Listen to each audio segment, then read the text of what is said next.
할렐루야.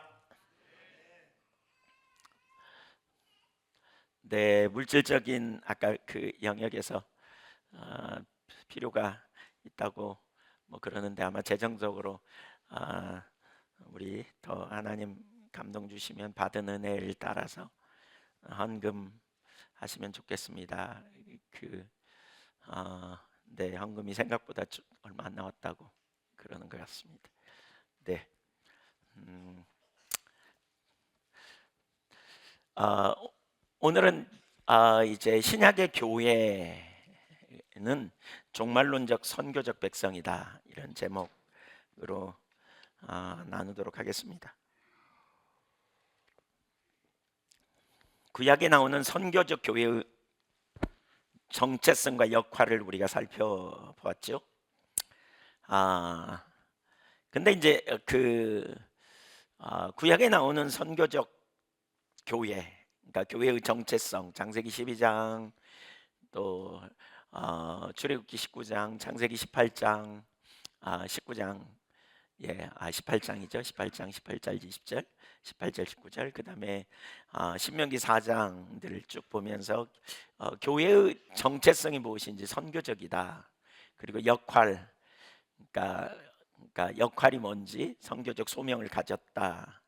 교회의 정체성은 먼저 복이 되는 그리고 열방을 위하여 이렇게 복을 나누는 그런 선교적인 사명이 우리에게 있음을 보았어요. 하나님과 친밀한 교제 가운데 우리가 먼저 서게 될 때 그 일이 일어나죠.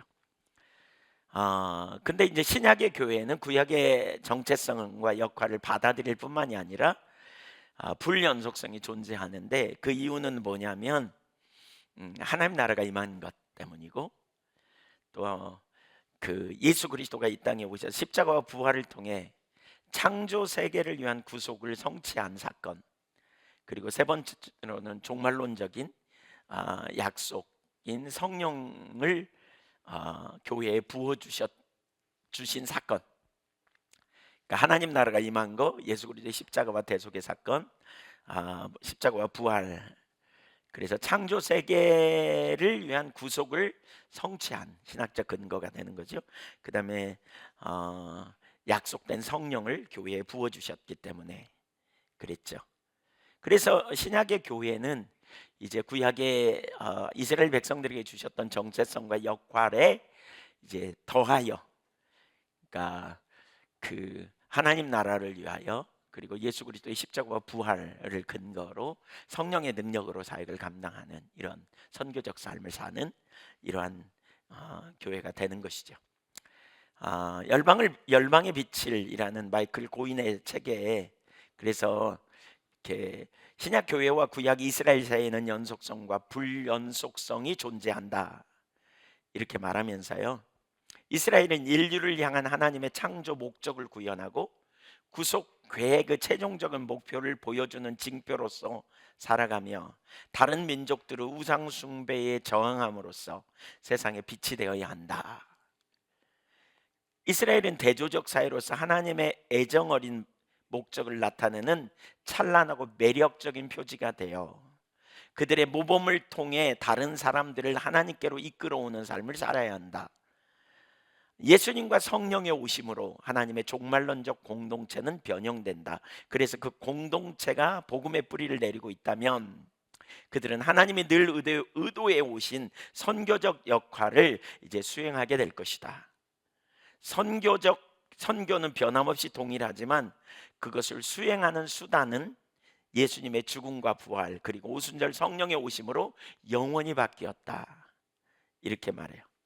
이것이 하나님이 구약 백성에게, 이스라엘 백성에게 보여준 각각의 특징들이 신약에는 어떻게 변형되었는가를 의미한다라고 말하는 거죠. 그러니까 그 변형의 의미, 그 중에 하나는 뭐냐? 하나님 나라가 임했다는 거예요. 하나님 나라가 임했어요. 예수님과 함께. 성경은 처음부터 하나님의 목적이, 그러니까 죄의 영향력에서부터 모든 창조 세계, 그러니까 여기서 말하는 것은 포괄적인 거죠. 그러니까 개인의 삶과 모든 열방의 백성 그리고 온 창조 세계까지 회복하는 것이었다라고 이렇게 나누었습니다.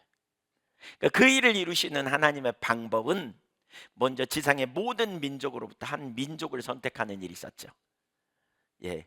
그리고 그들을 신뢰할 만한 구원의 표지와 하나님의 역사가 어디로 향해 가는지를 보여주는 예표가 되도록 만드신 다음 모든 사람들을 그 공동체로 모으는 것이었습니다. 하지만 하나님의 백성인 이스라엘은 그 임무에 실패했어요. 그래서 아브라함을 택하시고 또 모세오경에 그 하나님의 목적과 의도가 다 분명히 보이 출애굽기 19장 이제 신명기 4장 이렇게 보였죠. 네, 그러니까 전시 백성으로 이스라엘 백성들이 율법을 지켜 행하고 하나님의 공의가 행하고 그래서 다른 사람들이 그들에게는 정말 하나님의 지식과 지혜가 있다고 인정하는 그런 전시 백성, 예, 그런 백성으로 세우기를 원했지만 실패해요. 그들은 다른 사람과 대비해서 볼 수 있는 어떤 대조적 백성이 되기보다는 우상 숭배로 혼합주의에 빠져서 오염된 다른 민족들처럼 결국 이렇게 그러니까 이렇게 구별되지 못하고 혼합되어 버린 거죠. 그래서 결국 하나님의 심판을 받고 뿔뿔이 흩어지게 된 거죠. 그러니까 그러면서 하나님의 임재가 거치고 능력을 상실하고 점점 그래서 신구약 중간기 끝에 일부가 돌아오긴 하지만 여전히 그들은 하나님의 임재가 거치고 이방인의 그 압제 아래 놓인 상태에 계속 있게 됐죠.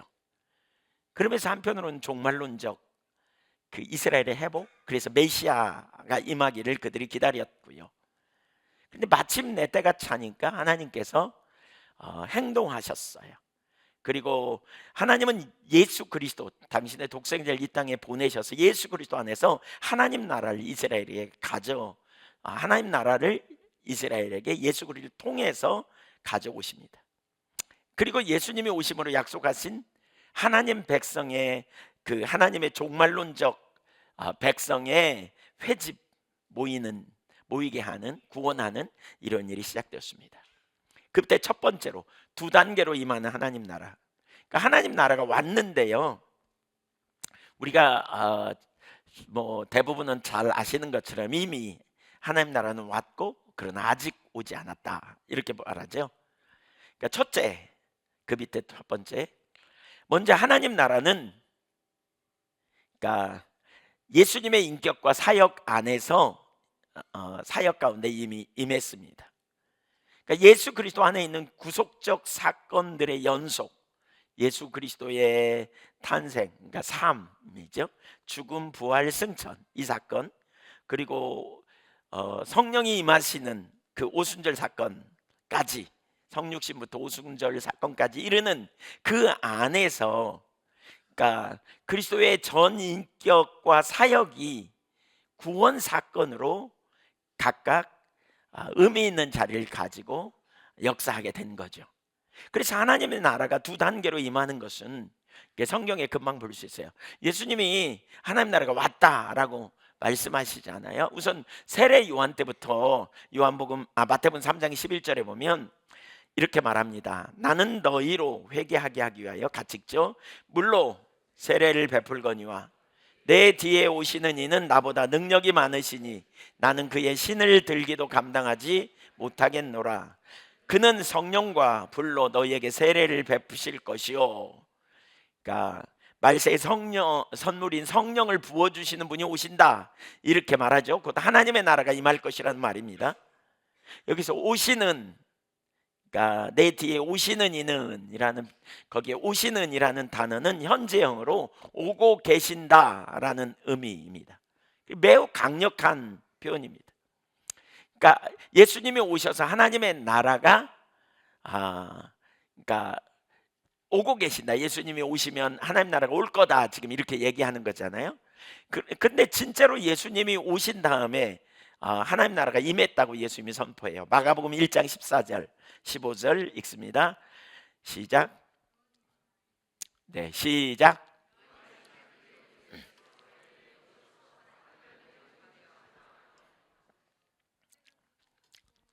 이르시되 때가 찼고 하나님의 나라가 가까이 왔으니 회개하고 복음을 가까이 왔다. 이 말은 뭐예요? 완료형이에요.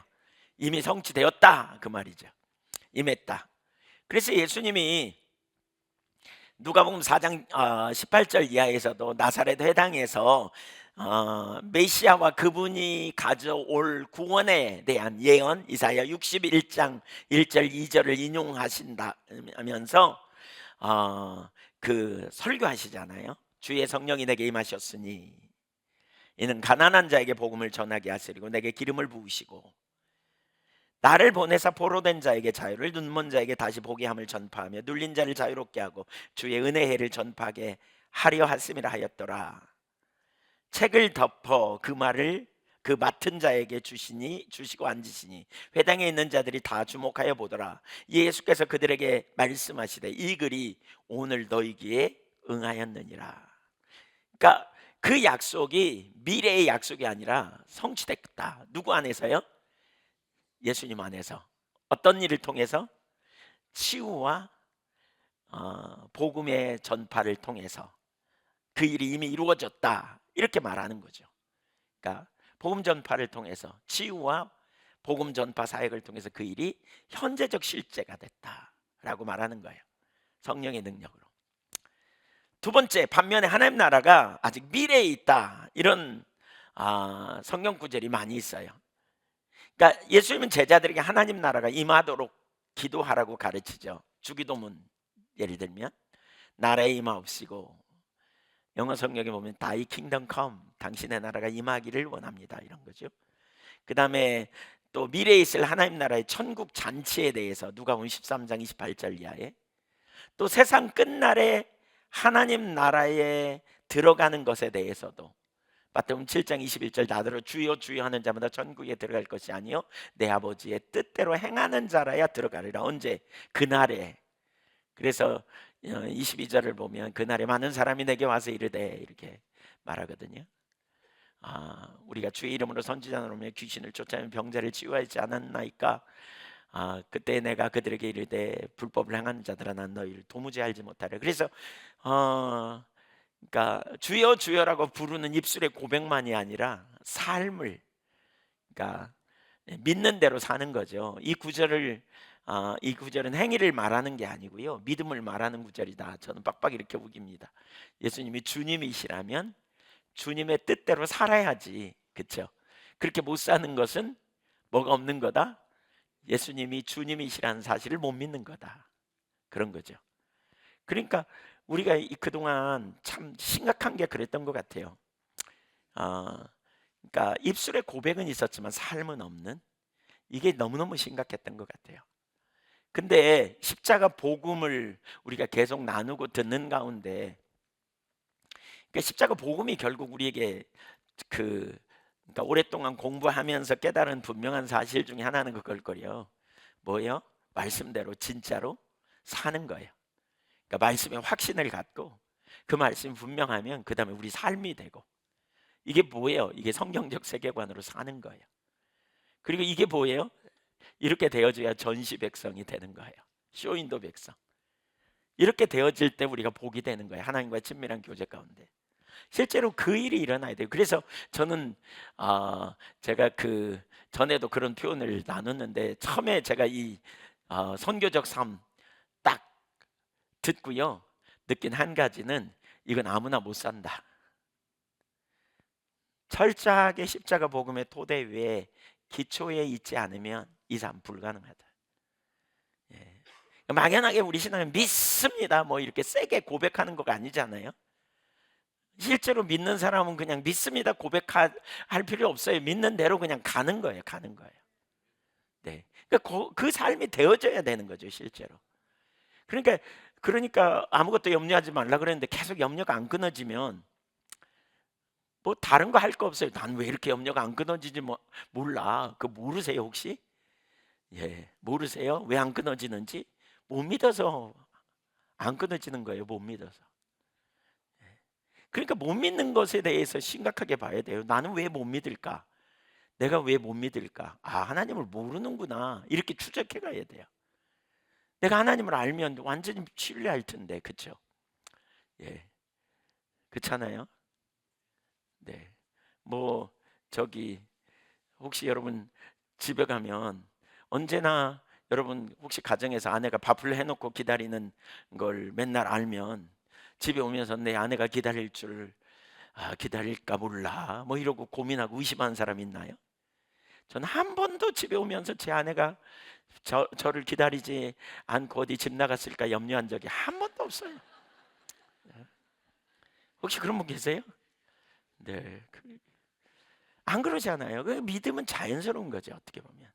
문제는 그걸 안 보이니까 그렇게 못 믿으니까 의심하는 거죠, 자꾸. 그러니까 이 영역, 이런 기본적인 영역 틀부터 우리가 다시 점검하고 다시 살펴보고 다시 돌아보는 일이 일어나요. 신앙이 아주 기본적인 거. 근데 이런 걸 오늘 이런 걸 교회에서 사실 놓치는 것 같아요. 그리고는 뭐냐, 그냥 돌아가실라 그러는데 그냥 천국이 있을까 없을까 눈이 그냥 감았다 떴다 하면서 아이고 불안해가지고 막 이러네. 돌아가실라 그러는데 어떻게 해요? 그때 어떻게 해요? 직분은 있는데 신앙생활은 막 50년씩 했는데 막 아니 전 그런 사람들 봤어요. 뭐가 문제예요? 이거 기본이 안 다지니까 그 다음으로 못 나가는 거예요. 그 다음으로. 기본적인 거 우리가 확실하게 다져져야 그 다음으로 가는 거예요. 예, 믿으면 말씀이 그러면 하나님이 우리 삶의 주인이라면 그러면 어떻게 해요? 가지요, 가. 그게. 근데 이게 안 된 채로 사실 오늘날 교회의 가장 큰 문제가 제가 볼 때는 이거라고 생각해요. 그냥 기본적인 것은 됐다고 생각하고 그 위에부터 다뤄. 근데 제가 그제도 그저께인가도 나눴잖아요. 기본적인 어제도 기본적인 것 중에 하나가 그거라니까요. 내가 믿는 하나님이 누군지, 인격적인 하나님, 뭐 성경이 말하는 하나님이 누군지 나름대로 저 밑바닥의 세계관에는 무속주의적, 샤머니즘적 세계관이나 아니면 계몽주의적 세계관이 딱 깔려 있으면서 성경에서 열심히 배워서 주워 들어가지고 그걸 그냥 머릿속으로는 있지만 실제 삶, 결정적인 삶, 위기가 없을 때는 괜찮아요. 어려움이 오거나 문제가 생길 때 엉뚱하게 우리가 반응하죠. 더 늦기 전에 기초를 확실히 하게 하는. 예, 그래야 우리가 정말 주님이 우리의 통치자요 왕이요 또 예수 그리스도가 주님이시라면 그뿐만이 아니라 하나님이 생사를 주관하시는 분이심을 확실히 믿는다면 그분이 생명임을 믿는다면 우리가 이 부분에 기초해서 반응하여 사는 것이 너무 자연스러운 거죠. 근데 오늘날 많은 설교를 들어보면 대단히 죄송합니다. 어떤 때 설교를 들어보면 기본은 다 돼 있는 걸로 가정하고 그 다음을 설교하거든요. 근데 기본이 안 됐는데요. 그래서 저는 설교 들으면서 과거에 이런 생각을 되게 많이 했습니다. 어떻게 살지? 저렇게 저분은 사는 것 같은데 나는 왜 안 살아지지? 이런 질문을 되게 많이 했던 것 같아요. 뭐가 문제지? 그러다가 생각해 보니까 내가 말씀을 잘 모르는구나. 내가 하나님 정말 잘 모르는구나. 내가 기본적인 걸 놓쳤구나. 근데 저만 놓친 게 아니더라고요. 제가 들여다보니까 많은 사람도 그냥 믿습니까? 아멘. 그리고 좋아하지만 실제로 살 수 있는 생각은 거의 안 되는. 그러니까 떠 있어요. 이렇게 떠 있어요. 예. 근데 어느 날 보니까 코로나 만나면서 지금 이게 푹 가라앉아 침체됐어요. 제가 최근에 느끼는 바예요. 여기저기 집회 다니면서 느끼는 바예요. 과거에는요 이런 기본적인 거 얘기 나눠도요 별로 관심 안 가졌습니다. 예, 좋은 얘기지만 다 그거 돼 있지 이런 생각을 했던 것 같아요. 근데 요즘은 달라요. 왜요? 침체되니까. 그러니까 뭐가 문제지? 이렇게 갑자기 질문하기 시작해. 뭐가 문제지? 왜 안 되지? 그러다 보니까 기본이 안 돼 있는 거예요. 최근에 집회 갔는데 어떤 목사님 정말 신실하고 귀한 분이세요. 근데 그러시더라고요. 뭐가 문제인지 모르겠다고 그러시더라고요. 이건 아닌 것 같은데 어떻게 가야 되는지 모르겠다고.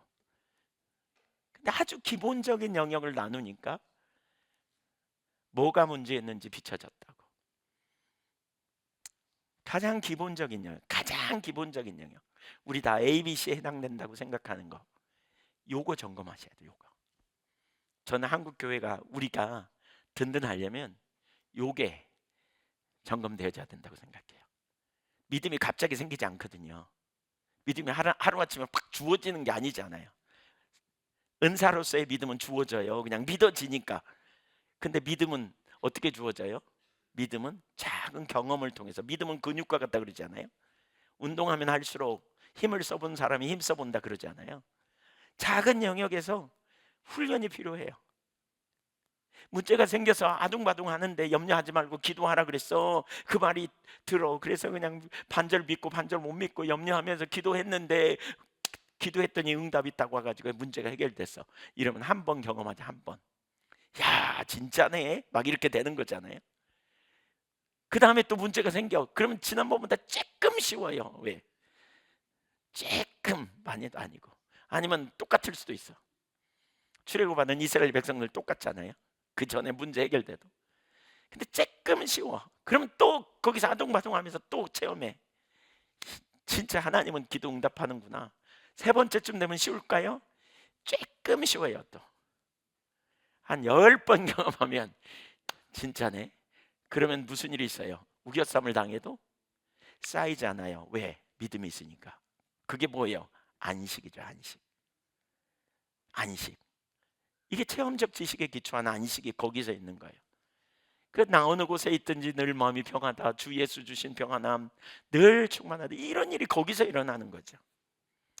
기본적인 거를 우리가 충실히 하다 보면 이게 쌓여서 결국 우리는 하나님 말씀이 진리라면 거기에 전부를 걸고 가는 거죠. 유언부담을 감수하고 어떤 어려움이 있어도 우리는 순종하고 가는 거예요. 때로는 이해할 수 없는 일이 생기고 때로는 어려운 일이 생기지만 괜찮아요. 왜? 주님이 알고 계시고 주님의 해결책을 갖고 계시니까. 주님이 능력이니까. 여러분, 기본을 놓치지 마십시오. 기본. 더 기본적인 질문을 찾고 하십시오. 전 여러분이 더 기본적인 질문을 찾고 하면 좋겠어요. 신앙에 염려하고 낭망하고 혼돈에 빠지면 내가 왜 그러지? 이런 질문을 자꾸 해보세요. 왜? 뭐가 문제지? 하나님 돌아가셨나? 이렇게 질문도 해보세요. 돌아가셨어요? 자신에게만 돌아가셨어요. 믿음이 없어가지고. 그러니까 우리가 그런 불신앙에 빠질 수도 있고요. 그래서 자꾸 점검해 보는 게 필요해요. 좀 옆으로 간 얘기지만 우리 신앙에 오늘날 교회가 든든히 세워지고 정말 하나님의 사람들이 든든히 세워지기 위해서 가장 기본적인 요소들을 점검해가고, 그리고 그 기본적인 반석이 튼튼하면 그 위에 우리가 세워져요. 선교적 교회, 그 토대 위에 세워져야 선교적 교회로 우리가 할 수 있는 거죠. 그래서 십자가 복음을 그렇게 강조하는 거예요.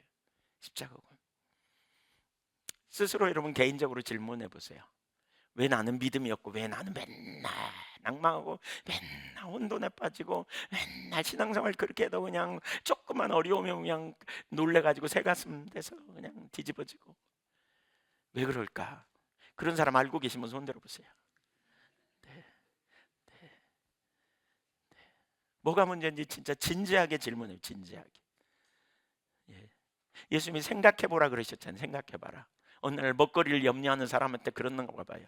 뭘 먹을까 마실까 입을까 염려 마라. 들에 피는 백합화 공중에 나는 새를 보라. 까마귀가 어떻게 먹는지 생각 좀 해봐라. 그러면서 너희 천부께서 먹이셔서 저들이 잘 살잖냐, 하물며 너희일까 보냐. 논리적으로 생각해보라는 거예요.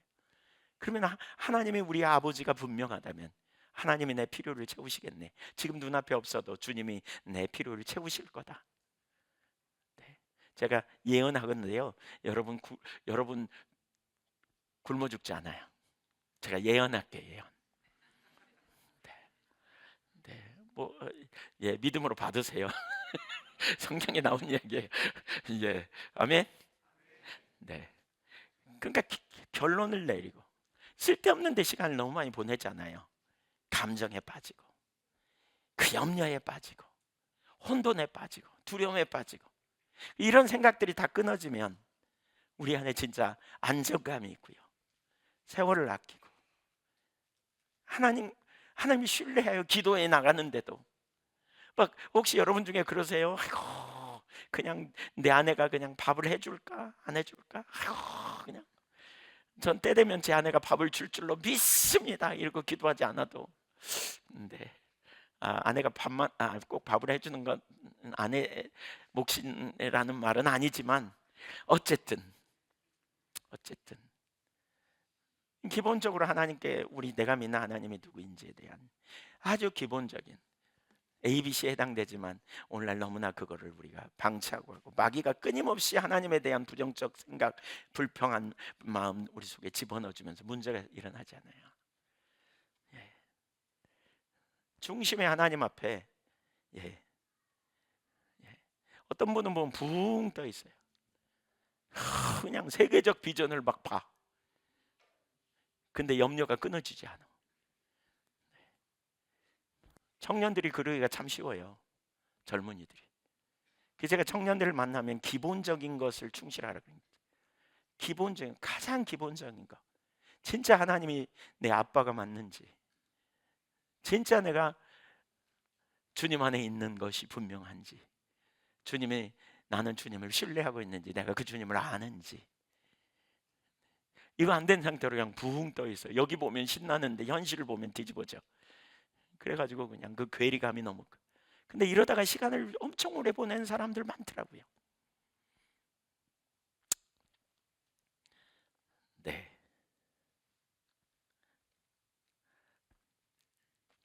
제가 찬양하는데 하나님이 그런 마음을 주시는 것 같아요. 집회 안 끝났다고. 아니 제가 여기 올라올 때 집회 거의 끝났지 이런 생각을 했었거든요.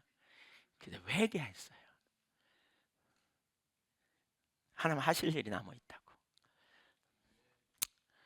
중심에 회개했습니다. 진짜 하나님 새롭게 여러분 새롭게 하시는 은혜가 여러분에게 더 부어지기를 축복합니다. 진짜 하나님 기도하면 좋겠어요. 하나님 나라가 이미 왔어요. 그러나 아직 안 왔단 말이에요. 아직 이미 왔지만 아직 안 왔어요. 예. 아직. 그러면 두 번째로 이미와 아직 아닌 이 둘 사이에서 우리가 살고 있어요. 이처럼 하나님 나라는 이미 임했으나 다른 한편으로는 아직 임한 것이 아니죠. 예, 그래서 성경에는 뭐예요? 이미와 아직 아닌이라고 표현하죠. 그러니까 하나님의 나라는 이 땅에 이미 현존하는 실제입니다. 그러나 하나님의 나라가 온전히 임한 건 아니에요. 예수님 재림하실 때 그 나라가 완전히 임할 거예요. 그림 거기 준비됐나요? 한번 올려줘 보실래요? 네. 예, 여기 하나님 나라 어떻게 뒤에 뭘 대고 그렸나? 왜 색깔이 그쵸? 네, 이면지 활용하느라고 거기다 그려갖고 찍은 것 같습니다. 아, 그걸 그대로 캡처했구나.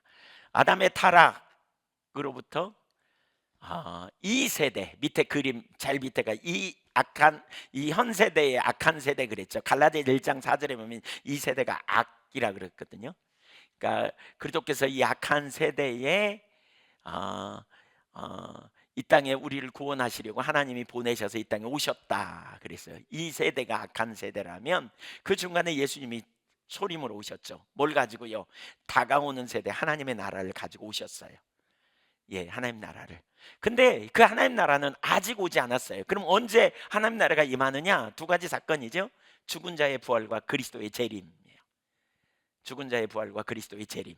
마태복음 24장 3절 같은 데 보면 예수님이 재림하시는 날, 그날 죽은 자가 부활하고 예수님이 재림하시는 날 오는 세대가 시작될 것을 말해요. 그러니까 우리는 이 세대에 살고 있어요. 구원받았어요. 하나님 나라에 속했어요. 우리의 시민권은. 맞죠? 예. 그래서 우리는 오는 세대를 기다려요. 그러니까 주님이 이 세대 가운데 완전히 임한 하나님 나라가 아니라 이제 하나님 나라가 왔지만 우리가 구원받고 주님이 우리와 함께 동역하면서 이 세대 가운데서 하나님 나라를 위해 이루는 사역으로 우리를 부르신 거죠. 네. 그래서 이 땅에서 예수님 영접하고 하나님 나라에 속한 사람들, 그리고 우리는 이 땅에서 하나님 나라를 이루어야 될 사명을 가진 사람들, 사명을 가진 사람들. 그래서 제가 어제도 그랬잖아요. 예, 이 땅에서 우리가 예수 믿고 선교적 백성이라니까요. 우리끼리 우리만 잘 먹고 나만 잘 살고가 아니에요. 사실 섬길 기회가 있어요. 하나님의 때가 있단 말이에요. 하나님은 우리를 이 땅에 두신 시간을 우리가 생각하고 남은 세월을 정말 잘 보내기를 위해 우리가 애써야 돼요. 예.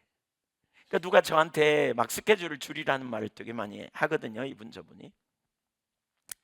제가 지난번에 그 8월 17일 날 하디 기념성회에서 그 말씀을 전하고요. 18일 날 새벽에 눈 뜨자마자, 아니 그러니까 저녁에 자다가 눈 뜨면서 회개했다 그랬잖아요. 근데 그날 하나님이 제가 설교한 거 가지고 저를 딱 이렇게 들이대시면서 너 나랑 칠하냐? 그러면서 제가 하나님의 멀리 떠나 있는 걸 깨닫게 하셔서요. 그날 정말 절박하게 회개했거든요. 근데 그런 다음에 하나님께서 이렇게 그 제가 하나님과 멀어져 있다는 사실을 깨닫게 하시면서 어디서부터 떨어졌는지 생각하라고, 그 요한계시록 2장에 보면 어디서부터 첫사랑에서 멀어졌는지 생각하는 그 구절을 생각나면서 어디서부터 떨어졌는지 생각하라고 이런 마음을 주시면서 제가 어디서부터 떨어졌나요 주님? 이라고 이렇게 묻는데 제가 주님 찾는 시간을 못 가졌더라고요. 그러니까 교제하는 시간을 못 가졌어요. 하나님과 개인적인 교제의 시간. 그러면서 하나님께서 뭐라고 감동하셨냐면, 인격적 친밀한 관계는 교제야. 이렇게. 사실 과거에 제 아내가 엄청 많이 말했거든요. 인격적 친밀한 관계는 교제라고, 교제를 우리가 많이 해야 된다고. 예. 근데 사실 하나님과의 관계의 교제라는 생각, 뭐 교제 중요하지만 이렇게 잘 몰랐던 것 같아요. 그러면 어떻게 교제를 나눠야 될지 그때 두 가지를 그러니까 깨닫게 하신 거예요. 다는 얘기예요. 근데 세상 깨닫게 하신 거예요. 성경 읽고 기도하는 거. 성경 읽고 기도하는 거. 근데 제가 기도는 잠깐 했지만 주님의 말씀을 듣기 위해, 제가 주님을 알기 위해 성경을 집중적으로 읽은 적이 많지 않더라고요. 시간 놓쳐가지고. 과거에는 하루에 1시간씩 성경 읽었거든요. 근데 딱 그걸 놓쳤더라고요. 그래서 제가 어떻게 할까, 시간을 어떻게 보낼까, 어떻게 해야 되나, 스케줄 줄여야 되나 이렇게 생각했어요. 근데 무슨 생각이 드냐면, 예수님이 이 시대에 핸드폰 가졌으면 핸드폰이 많이 울릴까요, 안 울릴까요? 어떻게 생각하세요? 예수님 스케줄이 바쁠까요, 안 바쁠까요? 엄청 바쁘셨을 거예요. 그 생각이 들면서 스케줄을 줄이는 건 아닌 것 같다는 생각이 들더라고요. 그럼 뭐 하느냐? 다른 시간을 줄여야 되겠다. 그리고 제가 다른 시간 뭘까 봤더니 미디어로 활용하는 시간이에요. 제가 텔레비 보는 거 좋아했거든요. 네, 그런 눈으로 너무 보지 마세요.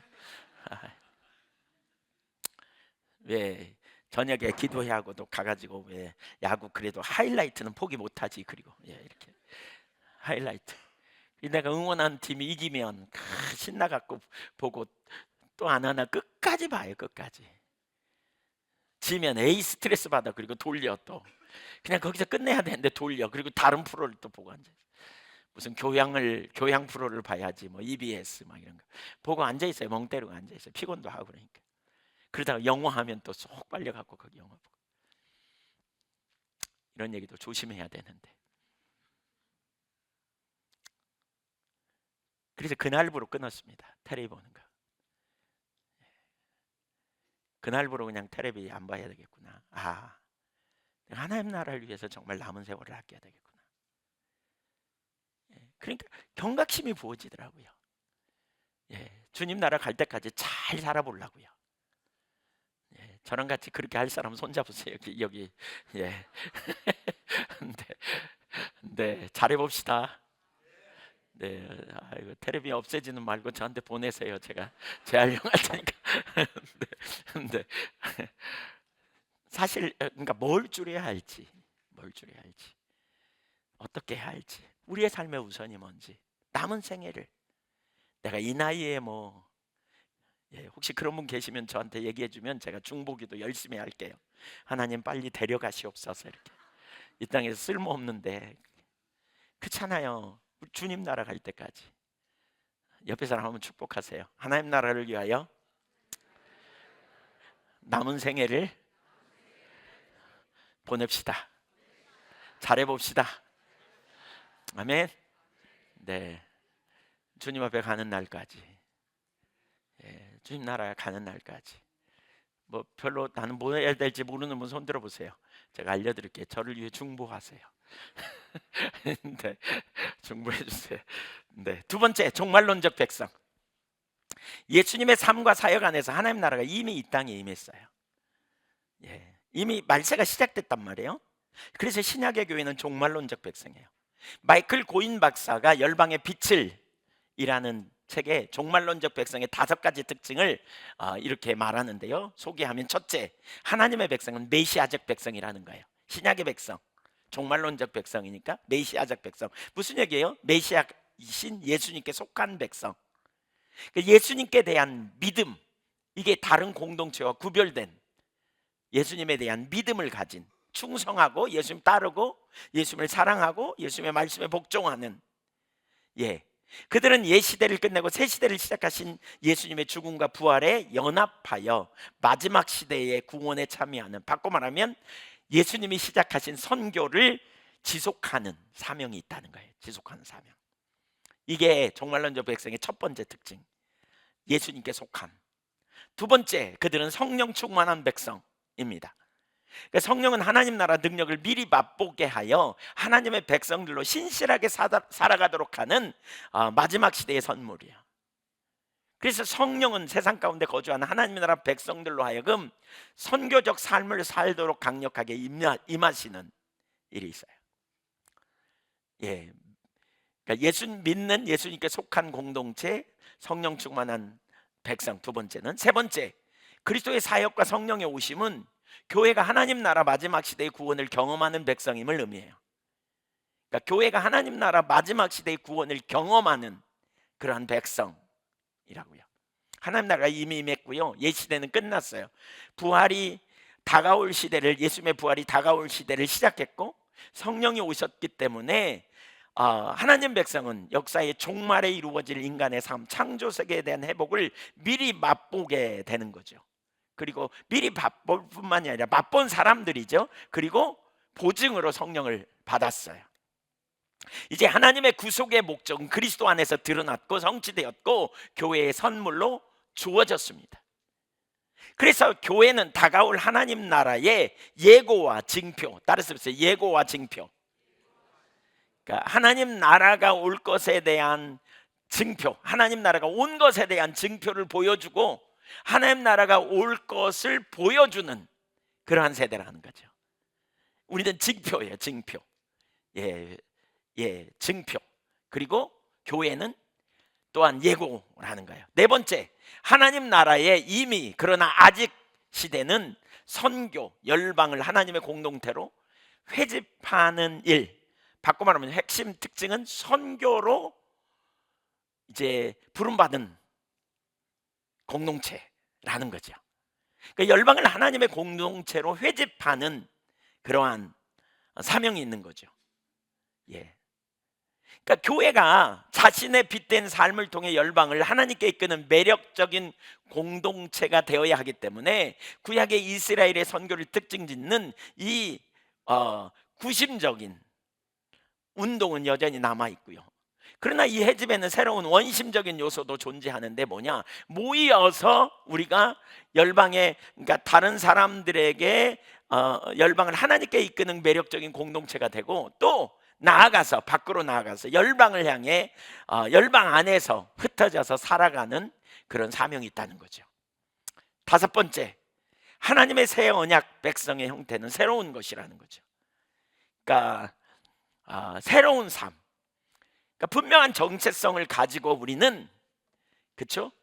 그러니까 교회의 구성원들이 주변 문화의 구성원이자 참여자로 살아가야 하는데, 그러니까 그 질이나 민족성에 의해 정의되지 않고 열방 가운데 빛으로 살아가는, 그래서 열방으로부터 부르심을 받는, 그러니까 하나님의 백성이 이웃의 우상 숭배적인 삶에 반대하고 대안적인 방식으로 살아가는 선교적 대면, 이게 참 쉽지는 않은 일이지만 바로 그러한 삶, 교회가 그러한 삶으로 부름받은 존재들이라는 거죠. 그래서 지금 우상 숭배가 지배하는 열방 가운데서 교회는 하나님 나라의 삶을 구현하기 때문에 지속적인 긴장 가운데서 살아가는, 긴장 있는 거죠. 유로가 필요하고 격려가 필요하고 때로는 영적 공격이 있고 갈등이 있고, 그러나 또 주님과의 만남이 있는 예배를 통해서 회복되고 새로워지고 또 이러한 일들이 일어나야 되는 거죠. 종말론적인 백성, 종말론적 교회. 세 번째, 선교적 교회예요. 더 나아가 선교적 교회. 종말론적 백성인 신약의 교회도 구약의 이스라엘 백성들의 정체성과 역할을 그대로 이어받아 선교적 백성입니다. 그래서 네셀리 뉴비기는 하나님 나라가 두 번에 걸쳐서 이미 왔지만 아직 오지 않은 그 완성이 미뤄진 유일한 이유는 세상을 향한 선교를 위해서라고 강조해요. 그러니까 선교할 기회가 남아 있는 거죠. 계속해서 우리는 계속해서 선교해야 된다. 왜냐하면 회개할 기회가 주어지지 않기 때문에. 회개하지 않으면, 그러니까 회개도 때가 있잖아요. 그렇죠? 예, 복음을 전함으로 말미암아 사람들을 부지런히 주님께 인도하는 일이 필요한 거죠. 복음을 증거하고 사람들이 변화되어야 되는데 그럴 때가 있다는 거죠. 그래서 네슬리 뉴비기는 초림과 재림 사이의 시간을 세 가지 방식으로 표현하는데, 선교적 교회 말하면 표현하면서 선교적 교회에 말해요. 교회의 선교적 사명에 대해서 말하면서 이 그 초림과 재림 사이의 시간을 세 가지 방식으로 표현하는데, 첫째는 하나님 나라가 이미 도래했지만 온전히 나타나지 않은 시간이다, 이렇게 말해요. 뭐 맞는 얘기죠? 하나님 나라가 왔지만 완전히 도래는 안 했다. 두 번째, 하나님 나라에 대한 증언으로 특정지어지는 선교의 시간이다. 그 시간이, 그러니까 지금은 무슨 시간이에요? 하나님 나라가 왔지만 아직 안 온 이 시대는 선교의 시간이다 라는 말이에요. 세 번째, 이 시대는 성령의 시대라는 거예요. 그래서 예수님의 초림과 재림 사이 신약시대에 사는 교회의 핵심적인 과제는 성령의 능력으로 선교를 감당해야 된다는 거예요. 그러면서 뭐라 그러냐, 심지어 교회가 선교적이 아니면 더 이상 교회의 길을 중단한 것이라고 네슬리 뉴비기는 말했어요. 교회가 진짜 그 선교적인, 그러니까 그런 책임성으로 충만한 이런 일이 일어나는 거죠. 교회가 선교적 정체성을 상실하면 신약 성경이 말하는 그 찬란한 호칭들을 받을 자격을 잃게 된다고 단도직입적으로 그는 그렇게까지 표현해요. 그리고 그러면서 뭐라 그러냐, 마지막이 미루어져 있는 유일한 이유가 모든 민족을 향한 선교이기 때문에 참된 종말론적 관점은 필연적으로 선교적 순종을 의미할 것이고, 따라서 선교로 이어지지 않는 모든 종말론은 거짓된 종말론이다 라고 이렇게 표현합니다. 엄청 강력하게 표현하죠. 네슬리 뉴비기는 교회는 선교적이어야 되는 거죠. 선교적. 그러니까 여기서 말하는 선교적이라는 말을 의미는 그동안 충분히 설명됐으니까 아시지만, 오늘날 우리는 선교를 많이 해, 이런 교회가 아니, 이런 의미하고는 다른 거죠. 교회는 기본적으로 선교적인. 그러면서 신약 성경에 나오는 교회에 대한 대표적인 이미지들, 하나님의 백성, 새 창조, 그리스도의 몸, 성령의 전, 디아스포라, 이것들이 다 뭐와 연관이 있느냐, 이거 지금 살펴보진 않겠습니다, 시간이. 근데 이 의미가 뭐냐면, 그러니까 그 마이클 고인은 이 의미를 잘 설명하는데, 이건 뭐냐면 선교적인 것을 보여주는 예라는 거죠. 교회의 선교적 본질에 대한 우리의 이해를 깊게 만드는 단어다, 이렇게 표현해요. 선교적 본질을 확장하고 강화하는. 톰 나이트의 글을 여기 인용해서 이렇게 말해요. 교회는 우리가 때로 선교라고 일컫는 것을 위해 존재합니다. 세상에 예수께서 그 주제자라고 선포하는 것입니다. 이것이 좋은 소식입니다. 그리고 그 소식이 선포될 때 그 소식은 사람들과 사회를 변화시킵니다. 좀 더 협소한 의미에서의 선교, 그리고 가장 넓은 의미의 선교를 위해 교회는 존재합니다. 교회의 존재 목적이 뭐라고요? 선교라는 거예요. 선교. 하나님은 세상을 바로잡기를 원하십니다. 그래서 예수를 통해 이 프로젝트를 극적으로 시작하셨습니다.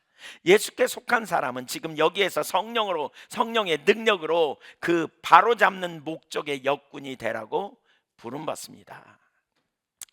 네.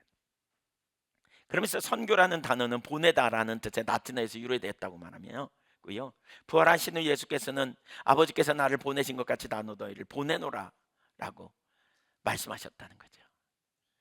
이처럼 신약의 교회도 선교를 위해 존재해요. 그러니까 여기서 말하는 선교는 복음 전도를 포함한 광범위한 차원의 선교를 말하는 거죠. 모든 성도가 그 선교를 위해 부름을 받았어요. 그러니까 마태복음 1장, 창세기 1장 2장에 나오는 문화 명령과 마태복음 28장에 나오는 선교 명령, 이 두 가지가 다 포함되는 거죠. 그래서 모든 성도들은 처음부터 선교사로 부름받은 것이죠. 선교사로. 그러니까 우리는 성속의 논리를 가지고 교회에서 일하는 것만 거룩하고 나머지 일은 그냥 밥벌이로 이렇게 생각하는데 그게 아니라는 거잖아요. 문화 명령은.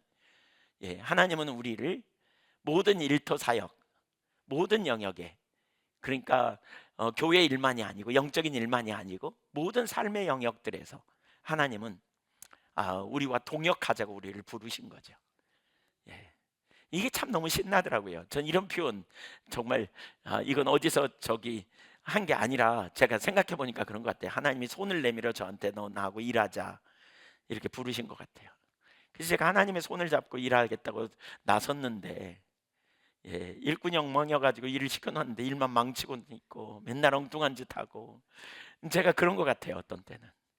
근데 정말 잘해보려고요. 잘해볼 사람 하면 해보세요. 잘해보십시다. 잘해보십시다. 우리가 진짜 성품도 빚어지고요. 빨리빨리 고집도 내리고요. 빨리빨리 진리에 동의해서 우리가 빨리 삶을 벗고 어느 때까지 우리가 계속 망가질 거예요. 그냥 네. 상처도 그만 받고 네. 하나님 눈으로 바라보고 이렇게 처음부터 선교사죠.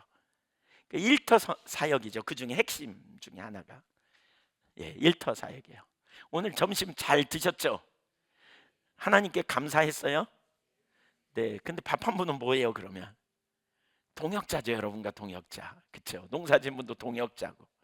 농사진 분이 동역으로 했는지 뭐 밥벌이로 했는지 모르지만 밥벌이로 하는 이게 그 뭐죠? 자본주의라고 말하잖아요. 그런 욕심을 따라서 자본주의가 돌아가는 뭐 그런. 근데 우리 그리스도인은 하나님과 동역하는 마음으로 하는 거죠. 농사도 그렇게 하고 이렇게 무엇을 하든지 모든 영역에서 어떻게 밥벌이로 하는 사람한테 여러분의 자녀를 맡기겠어요? 소명 의식 가지고 자녀 그 어린이집 하는 데다가 여러분의 자녀를 맡기겠어요?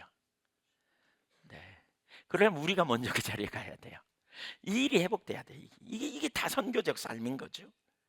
사실 우리가 선교적 삶 볼 때 어떤 때는 포도나무 교회에서 일어난 월요일 날 얘기 들으니까 어마어마하잖아요. 너무 놀라운 하나님의 역사. 그 일 어마어마하지만 교인 몇 명한테는 작은 교회에서 일어나는 선교적 삶도 하나님 편에서는 소중해요.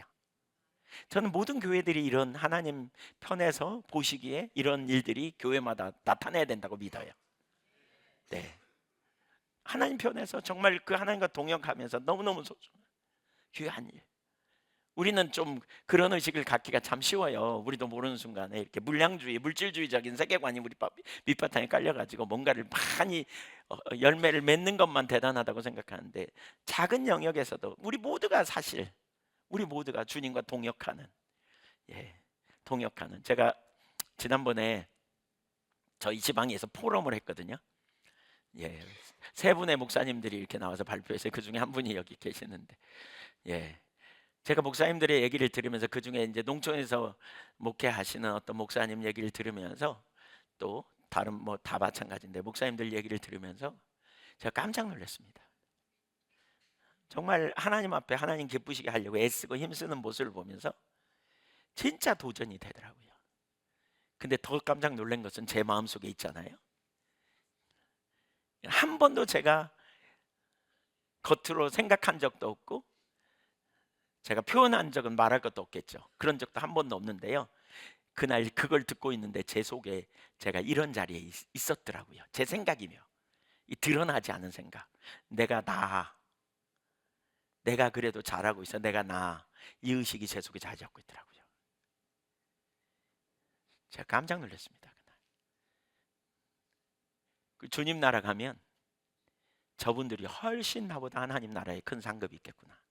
이런 생각이 들었어요. 제가 돌아오면서 박일수 목사님이랑 오면서 막 그런 얘기도 하고요. 돌아와서 내가 너무 충격이어가지고 제 아내한테 얘기했습니다. 그리고 교회에서도 주일날인가 금요일날 기도회인가 할 때 나눴습니다. 제가 회개했습니다. 그날 이후로 제 눈에 초점이 하나 바뀐 게 있어요. 그게 뭐냐면 모두 다 소중하더라는 거예요. 너무나 소중한 거예요. 사실 동시대에 우리가 살아가면서 동역자로 함께하고 있다는 게 이게 정말 소중한 동역자들이구나, 이런 생각이 한편으로 들었어요. 성도님들도 그렇더라고요. 잘 못 따라오기도 하고 아둥바둥하기도 하지만 어쨌든 하나님 뜻대로 살아가려고 하는 그 한 분 한 분이 정말 소중하구나, 이런 생각이 들더라고요. 그런 의미에서 여러분 참 소중합니다. 네, 그냥 입 바른 소리를 하지 않았습니다. 제가 이 연초에 그냥 그 멀리서 바리바리 싸갖고 편하지도 않은 그냥 잠자리에서 그것도 밥값도 다 받고 막 이런데 내 와가지고 은혜 받겠다고 와서 앉아, 참 소중합니다. 하나님 나라를 위해서 우리가 정말 낮은 자존감 내리고요. 여러분, 주님의 행하시는 놀라운 역사에 하나님이 나를 부르셨다, 나를 사용하신다, 나와 함께 하신다. 여러분 그런 믿음의 확신 안에서 담대함을 가지고 설 수 있기를 축복합니다. 예. 한 분 한 분 정말 소중합니다. 여러분이 없으면 주님의 나라가 이루어지지 않아요. 주님과 동역하니까요. 작고 초라하고 아무것도 없는 것처럼 보일 수도 있지만 하나님 편에서는 절대 그렇지 않고요. 사실 이게 얼마나 소중한지 이런 생각이 되게 많이 듭니다.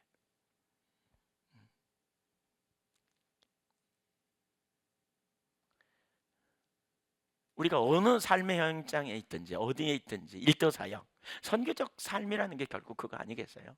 내가 어디에 있든지 선교사로 살아가는 거예요. 내가 하나님 나라와 영광을 위해 살아가는 거예요.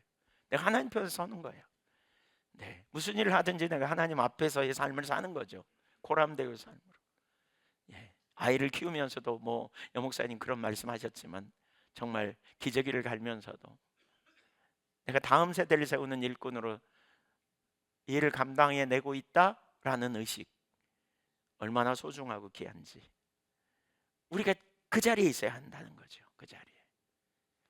실제로 이제 여러분, 우리가 이 부분을 배우고 이 부분을 우리가 알았으면 하나님 앞에서의 삶, 내 남은 생애를 내가 어떻게 살 것인지 정말 정리하면 좋겠어요. 내 남은 생애를 어떻게 살 것인지 하나님이 나에게, 여러분에게, 우리에게 손을 내밀어서 같이 일하자, 동역자로 일하자라고 부르셨다면 우리가 어떻게 살아야 하는지, 하나님 앞에서의 삶, 친밀한 교제 가운데 매 순간마다 주도권을 주님께 드리고 믿음으로 순종하고 그렇게 우리 모두가 서기를 원해요. 아멘. 종말론과 관련하여 아주 중요한 한 부분은 성령과 선교의 관계입니다. 그러니까 네셀리 누비기는 보증으로서의 성령의 역할과 증인으로서의 성령의 역할을 잘 조화시킵니다. 그러면서 성령의 역사가 두 가지로 나타나는데, 그러니까 거기 보면 하나는 담보물, 보증입니다. 성령의 사역의 종말론적 본질을 의미해요. 이거는 그러니까 하나님 유업에 대한 보증이죠. 우리가 훗날 신령한 몸으로 변화될 것에 대한 보증이에요. 훗날 신령한 몸으로 변화될 거다, 이런 이제 부분이죠. 신령한 몸으로 변화될 거다, 보증. 또 하나는 증인입니다. 성령의 역사는 증인. 성령은 증인입니다. 그러니까 성령의 사역의 선교적 본질을 의미합니다. 근데 이 두 가지가 같이 간다는 거죠. 그래서 네슬리 누비기는 이렇게 선교로 이어지지 않는 모든 종말론은 거짓된 종말론이다, 아까 그렇게 표현했다잖아요. 그래서 중요한 의미를 갖는데요. 그러니까 우리가 성령에 대하여 선교적 관점으로 대하지 않으면 사실 심각한 거죠. 그러니까 예를 들면 우리 하나님 나라가 이 땅에 왔다, 근데 아직 안 왔다, 그러면서 하나님 나라 올 것을 기대한다. 그러니까 이 땅에서 선교적 종말론에 대한 선교적 사명을 하나님이 우리가 허락하신 것을 이해하지 못하면 우리는 돌아갈래 모냥 하늘나라 시한부 종말론 같은 것에 빠지기가 참 쉽겠고요. 또 성령의 역사를 성령의 은사, 자기 유익을 위한 수단으로 여기는 자리에 가기가 아주 쉬운 거죠. 그러나 성령의 역사는 결국 그러니까 성령을 통해서 선교를 감당하도록 하시는 거죠. 우리에게 능력을 주시는 분도 성령이고 그리스도에 대한 첫 증인도 바로 성령입니다. 그래서 네슬리 누비긴이 이렇게 말해요. 선교의 시작이 우리 활동에 있는 것이 아니라 새로운 실제 현존, 곧 하나님의 영이 능력으로 임재하시는 데 있다는 것은 아무리 강조해도 지나치 않다. 그러므로 우리는 선교적 삶을 위해 확신을 가지고 성령을 의지하고 성령의 능력을, 성령의 인도를 구해야 한다는 거죠. 적극적으로 성령의 인도를 사모하고 성령의 능력을 사모하는. 그래서 성령의 역사는 모인 공동체로서의 교회뿐 아니라 흩어진 교회로서도 마찬가지로 중요한 성령의 역사는, 모인 공동체에서뿐만이 아니라, 그러니까 교회에 성령의 역사가 필요하지만 흩어진 교회로 살아가는 것도 마찬가지예요. 하나님의 백성은 하나님의 통치의 대리인들 혹은 도구들입니다. 그래서 하나님은 교회가 값비싼 대가를 치르면서 공적 문화의 삶에 참여하는 것을 하나님의 새 창조의 정의, 자유, 평화를 가져오는 도구로 사용하십니다. 그러니까 교회가 새로운 존재, 새로운 인류, 새로운 사회 체계를 형성하여 나아가는데, 그것은 모인 공동체로서의 교회에 국한되지 않고 흩어져서 각자의 삶의 영역에서 우리는 하나님 나라의 도구로 새로운 질서를 드러내는, 바꿔 말하면 교회가 세상을 위한 거룩한 제사장이라는 정체성을 가지고 세상에서, 직장에서 제사장직을 실천할 수 있도록 준비되는 것을 포함하는. 근데 일이 쉽나요? 결코 쉽지 않습니다. 그래서 성령의 역사가 우리에게 필요하다는 거죠. 성령의 역사. 또한 성령의 은사를 통해서 섬기는 거죠. 직장에서 다양한 성령의 은사들이 모인 그런 은사들로 사역하는 그러한 공동체로서의 교회를 세우는 데 사용될 뿐 아니라 일터 사역에서 문화를 구속하는 일, 흩어진 공동체로서 세상에서 하나님 나라 확장을 위해 선교적 삶을 사는 데도 쓰여야 돼요. 그러니까 되게 중요한 게, 여기 보세요. 예수님이 제자들을 보내면서 증인 되게 하시지만 또 문화명령을 우리에게 수행하게 하신다면, 주님의 보내심을 받았다면 우리의 힘으로 살아요? 주님의 능력으로 살아야 돼요? 주님의 능력, 바꿔 말하면 하나님 자원으로 살아야 돼요. 맞습니까? 근데 밥벌이는요, 밥벌이 한다면 자기 힘으로 해요? 주님의 능력으로 해요? 주님의 능력으로. 주님의 능력 거의 기대하지 않습니다. 자기 자원으로, 자기 힘으로 해보려고 합니다. 그러나 선교적 삶으로 우리가 직업에 대한, 자기 그 일터에 대한 이런 부분도 그러한 사역으로 이해하게 되면 그때부터 완전히 다를 수 있습니다. 자기 자신을 위하여가 아니라 인류를 위해, 하나님 나라를 위해, 다른 사람을 위해 하나님 영광을 드러내는, 또 하나님과 동역하는 삶이라고 여겨진다면 그때부터 우리는 철저하게 하나님을 의존하고, 하나님이 전략도 주시고 하나님이 능력도 주시고 지혜도 주시고 때를 따라 돕는 은혜도 부어주시도록 우리가 하나님 앞에 적극적으로 기도할 필요가 있다는 거죠. 그 우리의 능력이 아니고 정말 주님이 지혜를 주시고 주님이 전략을 주셔서 어떻게 더 잘할 수 있을까? 사실 이게 필요하잖아요. 이 시대에 야성이 필요하다, 제가 그런 표현을 하는데, 야성이 있는 짐승, 들에 돌아다니는 그 짐승 잡아갖고 우리에 넣어보세요. 그냥 뛰어나오려고 별짓 다 하다가 나중에 안 되면 죽어요. 지성질에. 야성이 있는 짐승은요, 우리에 못 키워요. 우리 기독교인이 야성이 있어야 된다는 그런 생각이 들어요. 그러니까 우리가 하나님의 보내심을 받았다면, 하나님이 나를 보내신 삶의 현장에서 우리가 뭐 해야 돼요? 어떻게 하면 더 잘할 수 있을지, 어떻게 하면 하나님 영광을 드러낼지, 어떻게 하면 하나님 기쁘시게 하는 삶을 살지. 근데 뭐 자기 힘으로 살라는 게 아니잖아요. 우리에게는 누가 계세요? 하나님이 계세요. 그리고 성령을 선물로 주셨어요. 성령의 능력을 힘입어 지혜를 달라고, 은혜를 달라고, 그분을 힘입어서 우리가 가는 거죠. 아멘. 진짜 그런 야성이 있어요. 야성이. 주님께서 주시는 능력을 힘입어서 난관을 돌파해내고 한계를 경험할 때, 그렇잖아요. 주님은 전략을 갖고 계세요. 주님은 전략을 갖고 계세요. 그 이사야 11장 2절에 보면 성령에 대해서 얘기하면서 그런 표현을 하잖아요. 여호와의 영, 경외하는 영, 이렇게 얘기하는 가운데 뭐라 그랬어요? 모략과 재능의 신. 그 모략과 재능의 신을 제가 어떤 영어 성경에서 과거에 보니까 그걸 의역해 놨는데, 전략을 가지신 분이라고 표현했어요. 전략을 가지신. 우리는 답이 없지만 주님은 전략을 가지고 계세요. 성령님은. 예수님이 누구든지 성령의 지혜가 부족하거든 꾸짖지 않고 후히 주신 여호와께 구하라 그랬잖아요. 주님은 지혜를 가지고 우리에게 인도해 주시는 거죠. 저와 여러분이 그 삶을 살아야 돼. 성령으로 살아야 돼. 성령으로. 제가 가능성이 있다는 걸 보는 게 이거 같아요.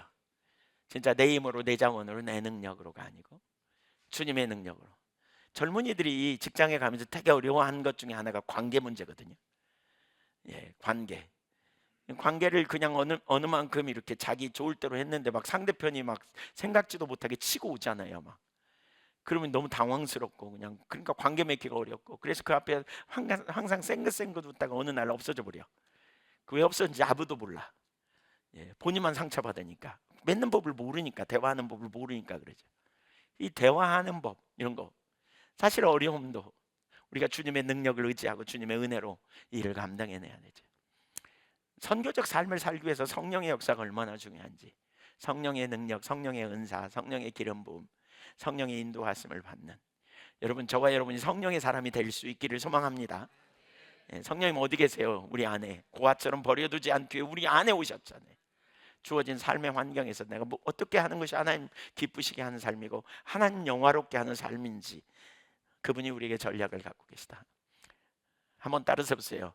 야성을 갖자. 전 야성을 가진 그리스도인 이런 사람을 제가 찾습니다. 이렇게. NGCPP 이런 데서도 제가 목회자들 야성을 가진 이런 분이 필요하다고 봐요. 다듬어지지 않아도 야성이 있어야 돼요. 뭔가 돌파해내는, 뭔가 해결하려는, 좌절하지 않고 포기하지 않고 안 되면 징징거리고 울고 막 어떻게 일을 해낼 수 있을까? 이미 잘 수능돼 있어 환경에 잘 예, 부정적인 일을 당해도 아무런 말도 안 하고 그냥 가만히 우리에 갇혀 지낸 안 돼. 야성이 깨어져야 돼. 깨나야 돼요. 야성이 하나님 나라를 위해서 여러분 야성이 흔들어지면 좋겠습니다. 아멘. 내게 능력 주시는 자 안에서 우리가 할 수 있는 거죠. 자, 네 번째 하나님 나라의 징표인 교회 표지판과 예고편. 신약의 교회는 하나님 나라의 징표입니다. 예고판이라고 했고 신약 성경은 성령을 첫 열매, 보증, 맛보기 등으로 표현하고 있어요. 로마서 3장 23절 한번 읽어볼까요? 로마서 3장 23절, 고린도서 1장 22절 시작.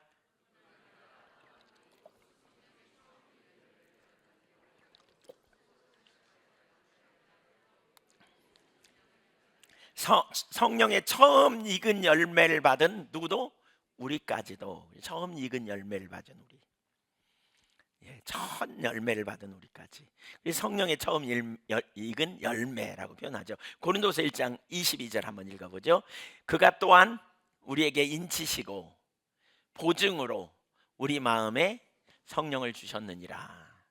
그러니까 우리가 이 다음에 받을 유업에 대한 보증입니다. 유업에 대한 우리가 신령한 몸으로 변화될 것에 대한 완전한 변화를 경험하는 하나님의 유업을 얻을 것에 대한 보증, 증표죠, 증표. 예, 보증의 표, 뭐 이렇게도 번역하고 있어요. 보증, 성령을 주셨다. 6장 4절, 히브리서 6장 4절 시작. 죄송합니다. 히브리서 6장 4절인데 잘못 찾으셨. 히브리서 6장 4절. 한번 빚을 제가 죄송할 게 아니고요. 예. 예, 방송실이 죄송합니다. 만회하라고 제가 시간을 두느라고 시작.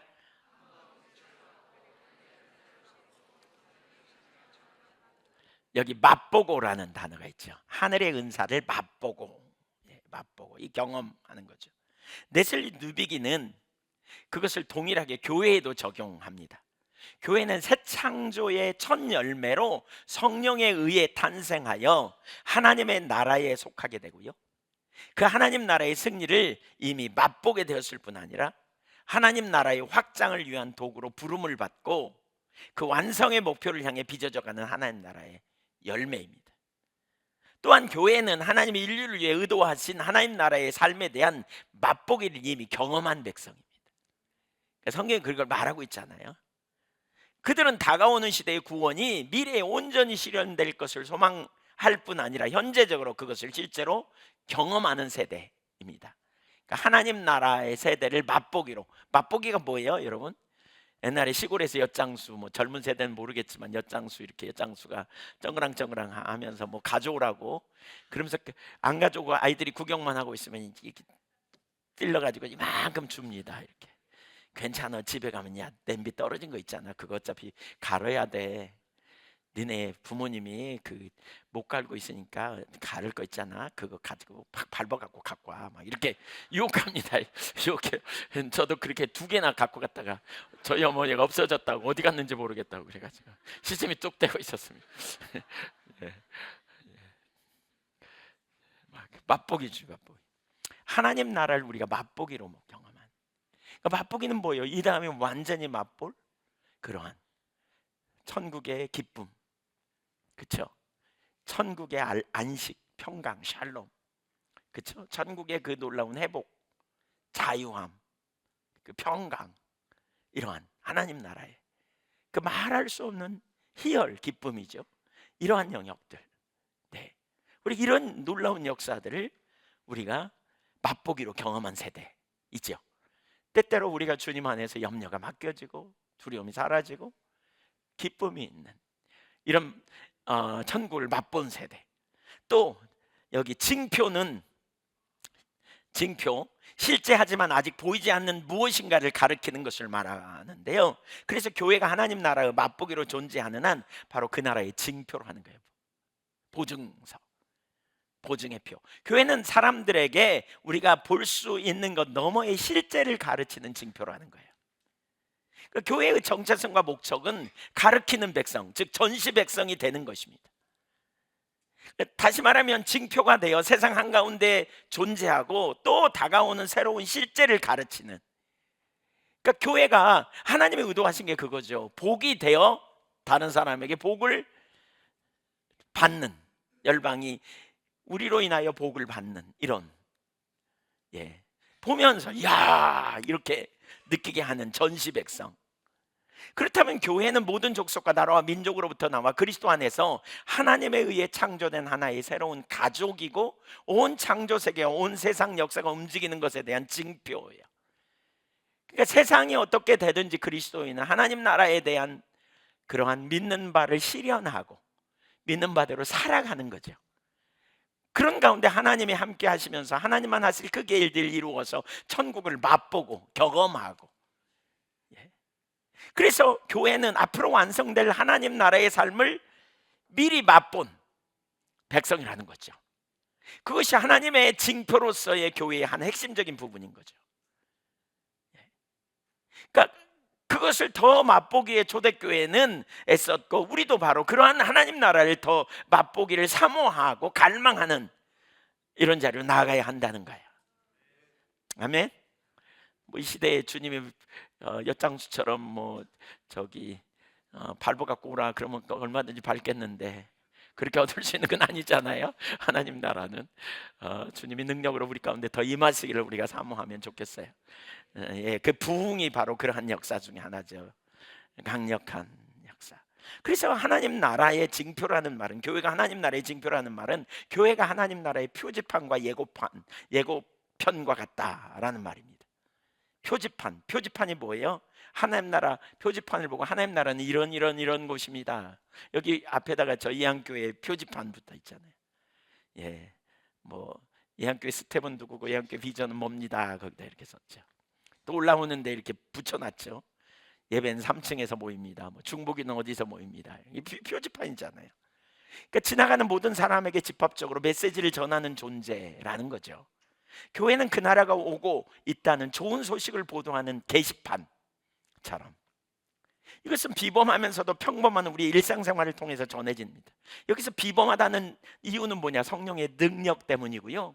평범한 이유는 일상적으로 경험하는 삶의 모습이기 때문에 그래요. 그것이 일상적으로 경험하는, 그래서 비범하고 평범한. 사실 이런 일들이 교회와 각 성도의 삶 속에 그 일들이 더 많이 일어나는 거죠. 이런 놀라운 변화가 더 많이 여러분 삶 속에 일어나기를 축복합니다. 자유함과 평안이 있고요, 안식이 있고요, 놀라운 승리가 있고요. 아멘. 이런 일. 네. 가정이 회복되고 삶의 변화가 일어나고 놀라운 조정이 일어나고 이런 일들. 아울러 교회는 앞으로 완성될 하나님 나라가 어떤 나라일까를 보여주는, 미리 보여주는 예고편과도 같다는 거예요. 교회는 정의의 문제, 사랑의 문제, 관계의 문제 등 모든 면에서 하나님 나라의 그 나라가 어떤 나라인가를 보여주는 표지판일 뿐 아니라 앞으로 완성될 하나님의 나라, 즉 새하늘과 새 땅이 어떤 나라인지를 미리 보여주는 예고편과 같은 곳이어야 한다는 거죠. 예고편과 같은. 그러니까 예를 들면 팀 켈러가 쓴 부활을 입다라는 책에서 정의의 문제를 다루면서 거기 신명기 4장을 가지고 이제 그 교회가 정의를 행하는 것에 대한 이야기를 쭉 많이 다루거든요. 근데 거기서 그러니까 구약의 예루살렘에 대한 예언에서부터 시작해서 신약의 교회, 그리고 예수님이 다시 오실 때 완성되게 될 새 예루살렘까지 연결시켜요. 그러면서 예를 들어 정의의 문제에 있어서 구약의 예루살렘에 대한 예언이 성취된 표지판이 되어야 한다는 거죠. 교회가. 그뿐만 아니라 앞으로 완성될 새 예루살렘의 예고편이 되기도 해야 한다라는 거예요. 예고편이 되기도 해야 된다. 가난한 자가 도움을 얻게 되고 모든 사람이 평등하고, 이런 거기 네 가지를 얘기하는데, 하나님 나라의 징표가 된다는 것은 무엇보다도 참된 인류의 모습인 하나님 나라의 새로운 생명을 구현하는 백성이 되는 것을 의미해요. 그래서 저는 한편으로 이런 생각이 들었어요. 이게 옳다고 보는데요. 한편으로는 하나님의 말씀을 우리가 자동적으로 이루어지도록 가만히 기다리는 게 아니고요, 그 말씀이 우리에게 주어질 때 우리는 그 말씀이 육신이 되도록 우리가 적극적으로 말씀에 반응하여 살아가는 거예요. 우린 너무나 오랫동안 말씀이 아니라 육체에 반응해서 살았잖아요. 너무나 오랫동안. 그래서 이게 견고한 진처럼 됐잖아요. 근데 이제 말씀에 반응하여 적극적으로 내가 믿음으로 나아가는, 그래서 하나님 나라를 이루는, 말씀이 육신이 되는, 그래서 하나님의 영광이 우리를 통해 드러나는 이러한 실제적인 역사로 우리가 나아가는 일이 필요한 거죠. 적극적으로. 예. 그래서 정말 우리를 보면서 다른 사람이 진짜 하나님 나라를 느끼고 알 수 있도록. 제가 프란시스 셰퍼 얘기했잖아요. 셰퍼 얘기. 기독교 세계관을 삶으로 보여주기 위해서 공동체를 세운 거라고. 이거 매우 위험한 일이에요. 잘못 살면 어떻게 해요? 근데 본인이 그렇게 믿었고 본인이 그렇게 보았기 때문에 그렇게 살기 위한 공동체를 보인 거예요. 저희가 하나님이 저희에게 주신, 예안교회에 주신 비전 중에 하나가 수도원 공동체거든요. 예. 저는 이 부분을 보면서 수도원 공동체 방향성이 뭔지 보이겠더라고요. 예. 자기중심에 내려지고 철저하게 하나님 나라와 영광을 위해 살아가는, 철저하게 하나님 중심으로 서는, 예. 그야말로 기독교 세계관에 기초하여 풀어가는, 어젯밤에 나눴지만 우리가 우리 다음 세대에게 이런 모범을 보이는 부모 세대로 세워졌다면 얼마나 놀라울까. 예. 우리 아이들은 되게 쉬울 거예요. 어렸을 때부터 그런 부모 밑에 자랐으면. 예. 어떻게 관계를 풀어가는지, 둘이 삐져갖고 싸우다가 너 이리 좀 들어와 그래갖고 방에서 지들 둘이 그냥 하고 나올 때는 손잡고 웃으면서 나오고 막 이렇게. 예. 하루를 넘기죠. 그냥 다 풀고 화해하고. 너 어디서 배웠어? 엄마 아빠가 그랬지 않아요? 이렇게 되면 얼마나 좋겠어요. 예, 그럼 목회하기 진짜 쉬울 텐데. 예. 어렸을 때부터 철저히 하나님 중심적으로 자라는, 이게 얼마나 필요한지. 우리 자매는 그런 형제 만나세요? 네. 네. 축복합니다. 근데 살아봐 좀 쉽진 않을까요? 나는 그렇게 하려고 했는데 너는 왜 안 해? 서로 기질이 달라서 이게 참.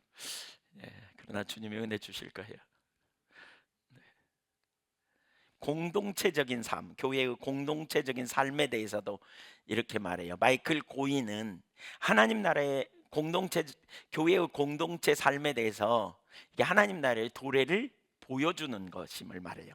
교회 자체는 변형된 몸으로 하나님이 인간의 삶을 위해 의도하신 사회적 질서의 표상이 되어야만 한다. 선교는 무엇보다도 하나님 백성이 문화적 우상에 대항할 때 드러나는 대조적 백성의 삶. 그러니까 지난 컨퍼런스에 문화에 대한 문제를 다뤘거든요. 저도 이제 지난 컨퍼런스 때 문화에 대한 문제를 설교하려고 하면서 책을 꽤 많이 읽었어요. 그러면서 야, 진짜 오늘날 너무너무 심각하다. 그러니까 세계관을 나름대로 공부해 가면서 오늘날 이 시대의 문화가 얼마나 심각한지 모르겠다 싶어요. 문화 이면에 있는 우리 대표적인 과거에 제가 텔레비 잘 볼 때, 요즘은 안 보니까 볼 때 그 세계관을 가장 잘 보여주는 것 중에 하나가 저는 그거라고 보는데, 왜 그런 거 봤어요? 무슨 금융 이거 하면서 어쩌라고 이런 거 보셨어요? 어쩌라고. 예. 그게 MZ 세대의 대표적인 언어예요. 이 시대에. 그 제가 알기로는 이렇게 그 뭐죠? 성전환 이런 사람인 것 같고요. 하여튼 어쩌라고 나 뚱뚱한데 어쩌라고 예를 들면 이런 나 좋으면 그만인데 이런. 그러니까 문화 이면에 너도 네 좋을 대로 살아 이런 거죠. 네가 좋으면 그만이야. 그 이면에 뭐가 있어요? 하나님은 없어. 누가 너를 심판한다고? 하나님 죽었어. 니체의 사상이 그대로 들어와 가지고 이런 사상이 오늘날 팽배돼 있어요. 그 매체가 그걸 말하잖아요. 학교에서부터 배우고 자라니까요. 어렸을 때부터 그런 문화 영향을 받고요. 그런 세계관에 의해 영향을 받은 선생님들이 혹은 미국에서나 서구에서 공부하고 들어와 가지고 그런 영향을 제자들에게 미치고, 그런 영향을 받은 선생님들이 학교에서 그렇게 가르치고. 그러니까 요즘 젊은 세대예요. 누가 그러더라고요. 자기가 25살인데 6개월 차이 나는데 세대 차이가 느껴진대. 6개월 차이, 세대 차이가 느껴진대.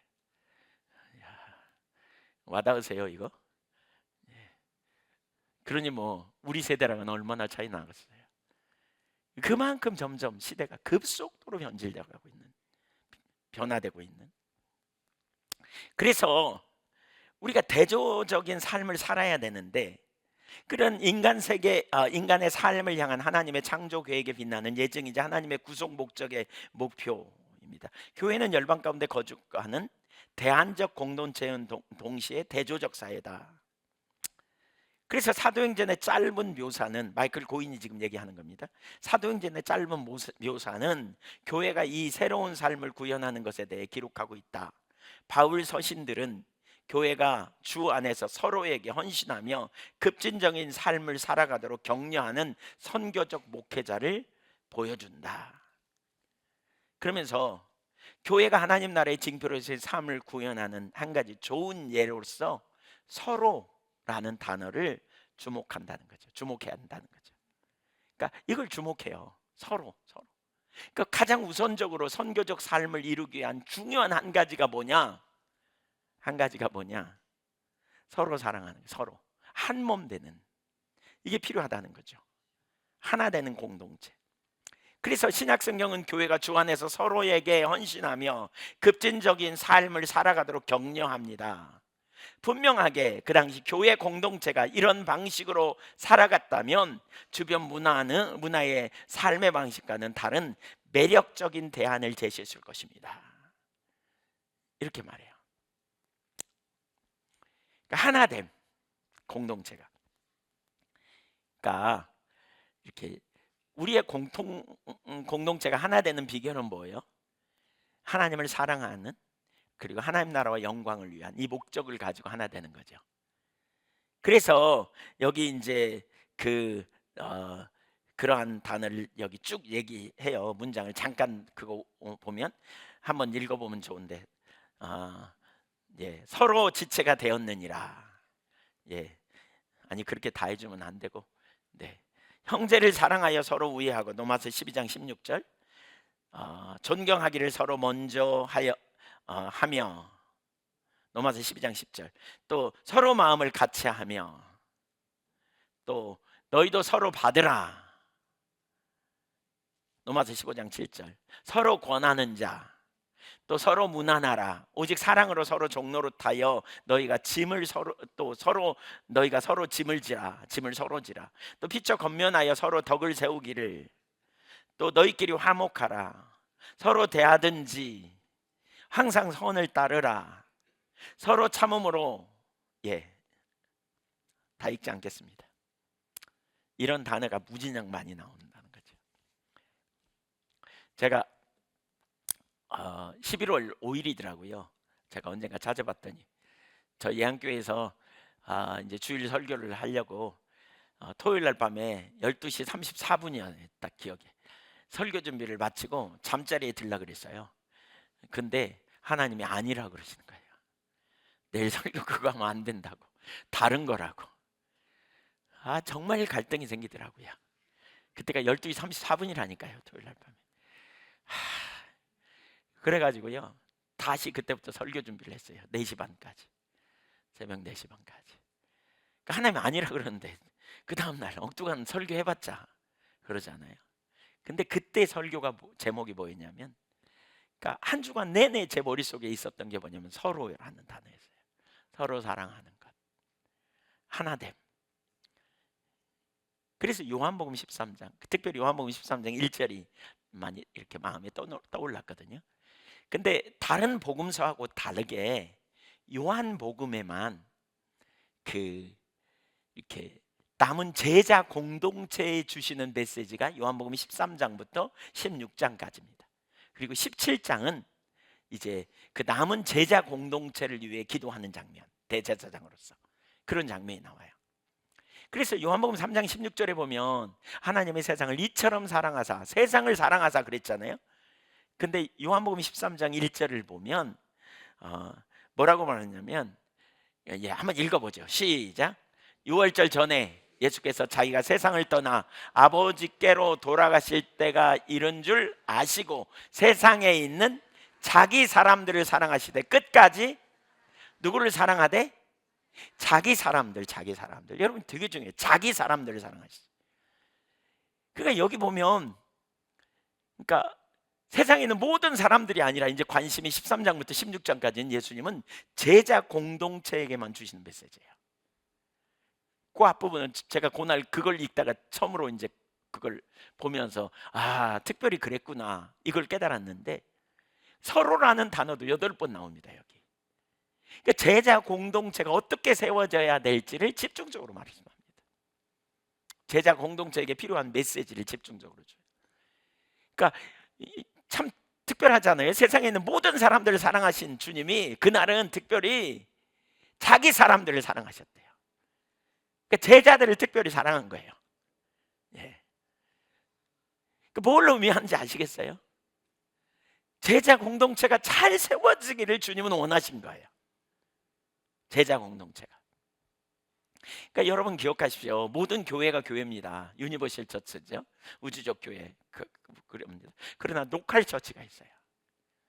그러니까 개교회가 또한 중요하다는 사실을 염두에 둬야 돼요. 개교회가 중요하다.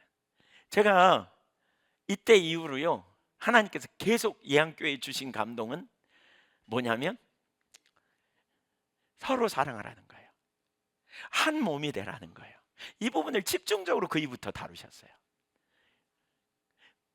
특별히 제가 한 번도 이렇게 교회 안에서 지체들끼리 같이 어디 가고 이렇게 한 적이 없거든요. 근데 지체가 되라고, 서로 지체가 되라고.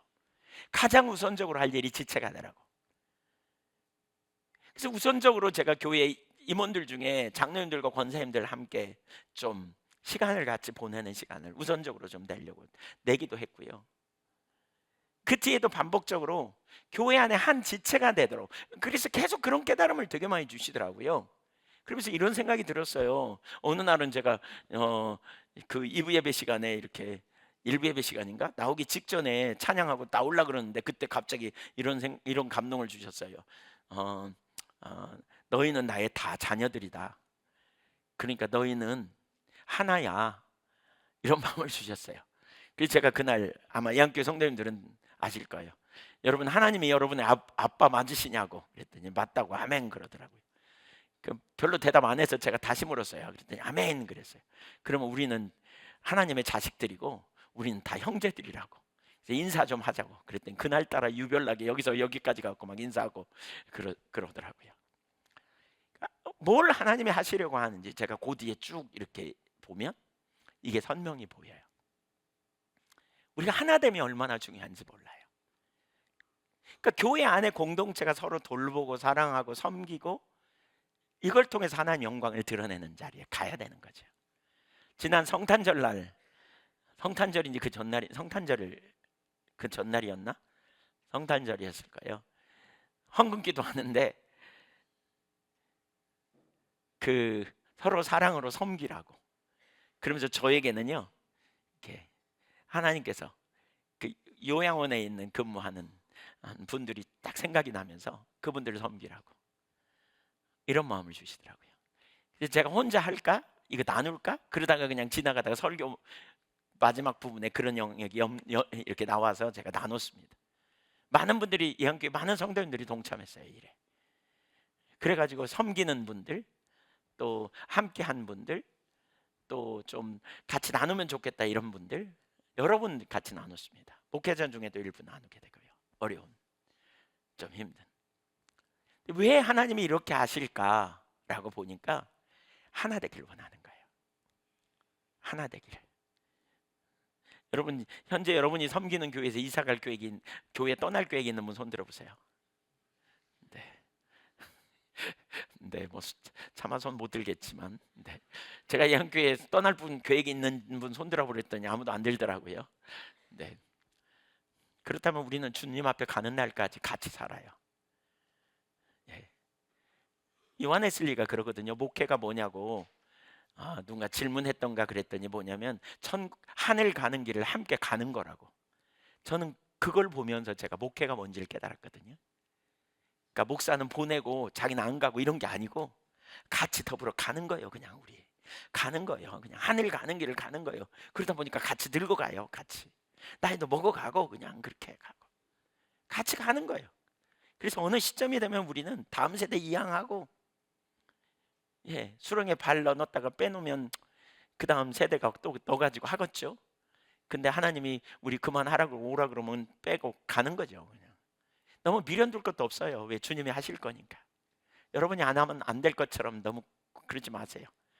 야성을 가지고 가되 놓을 날 확실하게 놓는 것도 필요해요. 맡겨놓고 주님 앞에 가는 거예요. 그러나 부르시는 날까지 우리는 뭐 해야 돼요? 최선을 다해야 돼요. 그렇다면 우리는 옆에 있는 사람들이 누구냐? 한 교회의 지체들이 뭐냐? 동지요, 동역자요, 식구예요. 그러니까 하나 돼야 돼요. 함께 하는 게 얼마나 중요한지 몰라요. 마음을 모으고 함께 가야 돼요. 지체가 되십시오. 지체. 저는 이게 되게 중요한 의미라고 생각합니다. 여러분 교회 공동체의 지체가 되십시오. 여러분이 섬기는 교회의 지체가 되십시오. 그냥 적당히 그냥 하지 말고요. 적극적으로 지체가 되십시오. 사랑으로 섬기고 또 섬김을 받는데도 너무 부담 갖지 말고 적극적으로 가십시오. 이게 하나님 기뻐하시는. 그래서 어떻게 해요? 주변 사람들로 하여금 그걸 드러내는 거죠. 드러내는 거예요.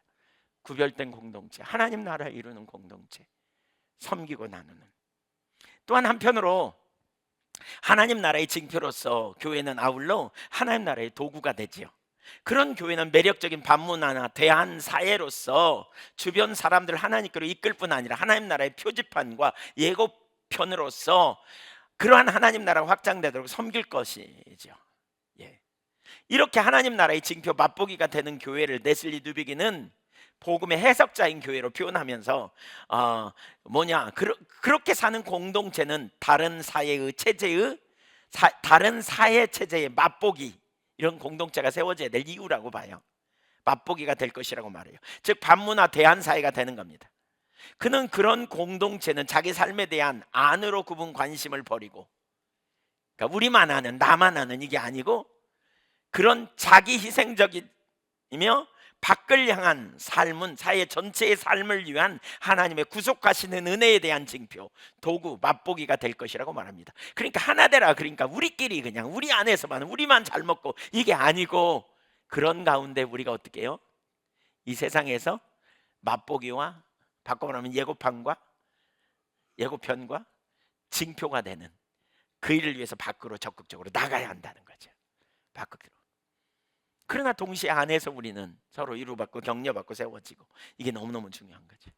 그는 특히 새로운 사회체제인 교회의 네 가지 중요한 내용을 말하는데요. 첫째, 교회는 동시대 사람들이 문화적인 우상숭배에 사로잡혀 있기 때문에 그들의 삶과 구별되는 방식으로 삶을 살도록 부르심을 받았다는 겁니다.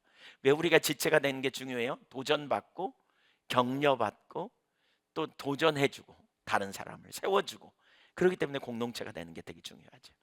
우리가 살아가는 삶에, 그렇죠, 구별되는 방식으로 사는 것 자체에 엄청난 갈등과 여러 가지 어려움이 있기 때문에 그런 거죠. 두 번째, 이 새로운 존재의 범위는 포괄적이라는 거예요.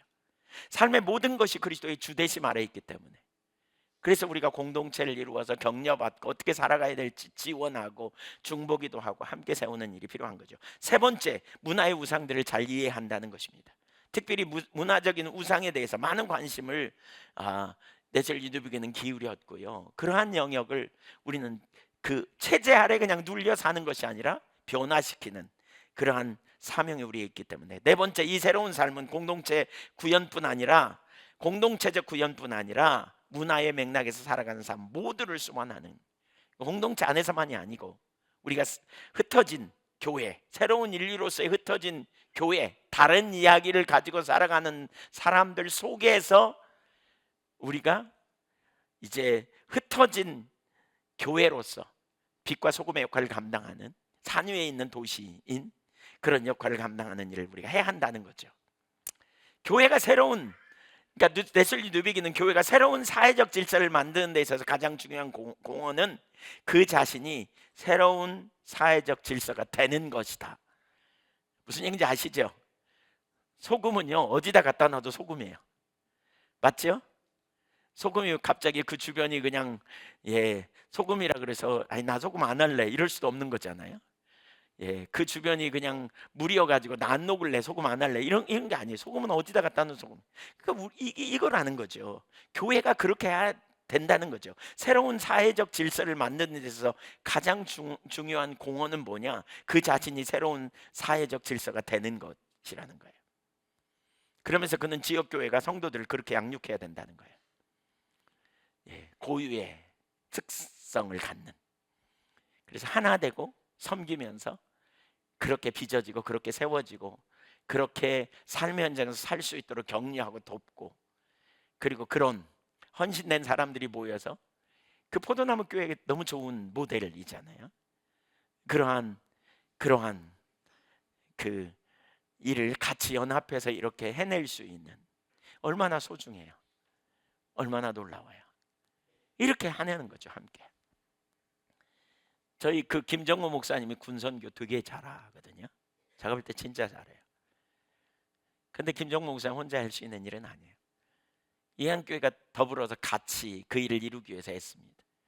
대한민국 대부분의 육군 보병 장교들은 다 거쳐가는 상무대 유격장 예배를 매번 드려요.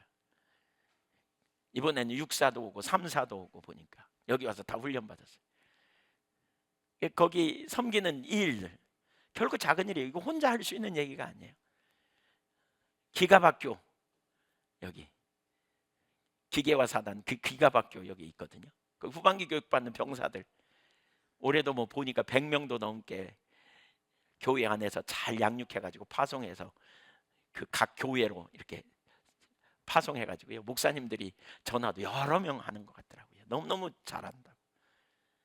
군선교 협력해서 같이 그 일을 통해서 이렇게 일어나는 거죠. 헌신된 무리들을 통해서 정말 주님의 일이 이루어지는 거죠.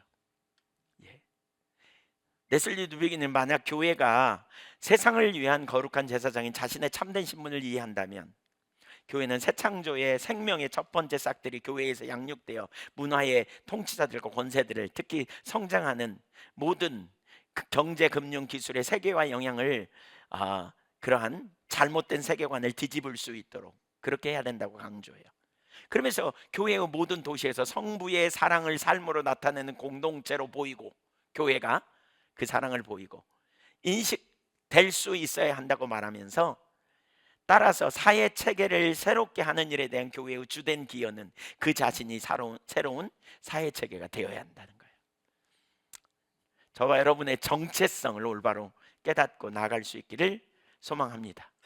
사실 이 부분이 너무너무 중요하죠. 진짜 중요해요. 오늘 우리는 어떻게 해요? 예를 들면 정치적인 면에서나 뭐 정치인들 정권에 대해 불평하고 막 그러죠. 예.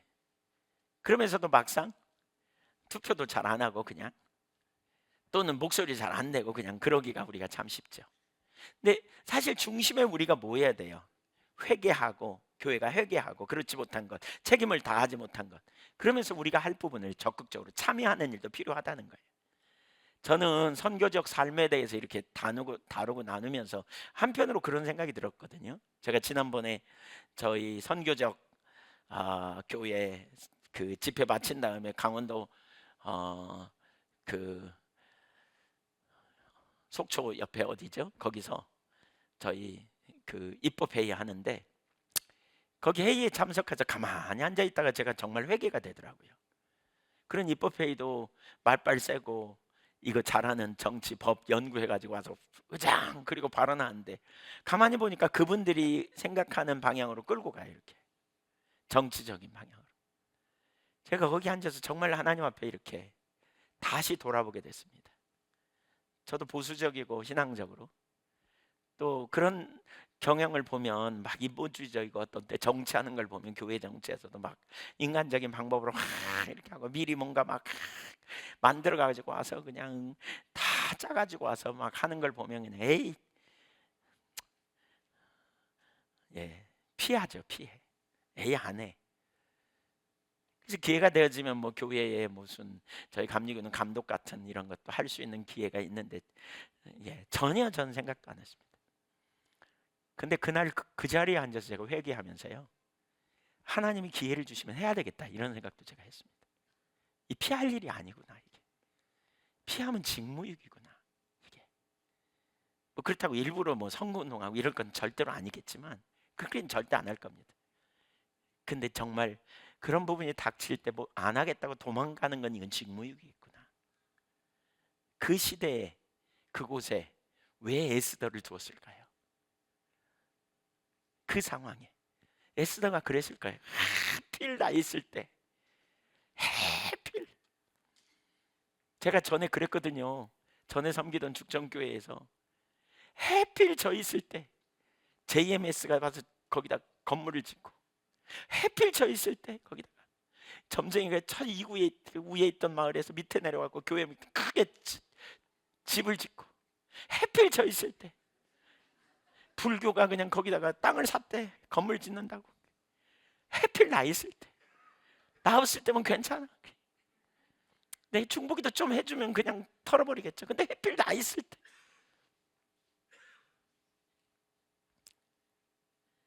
그러니까 가만히 있을 수 없잖아요.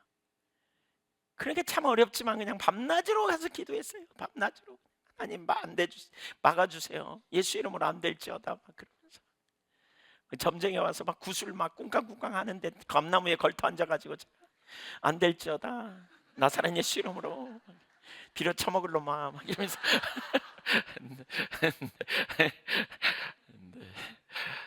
안 됐어요.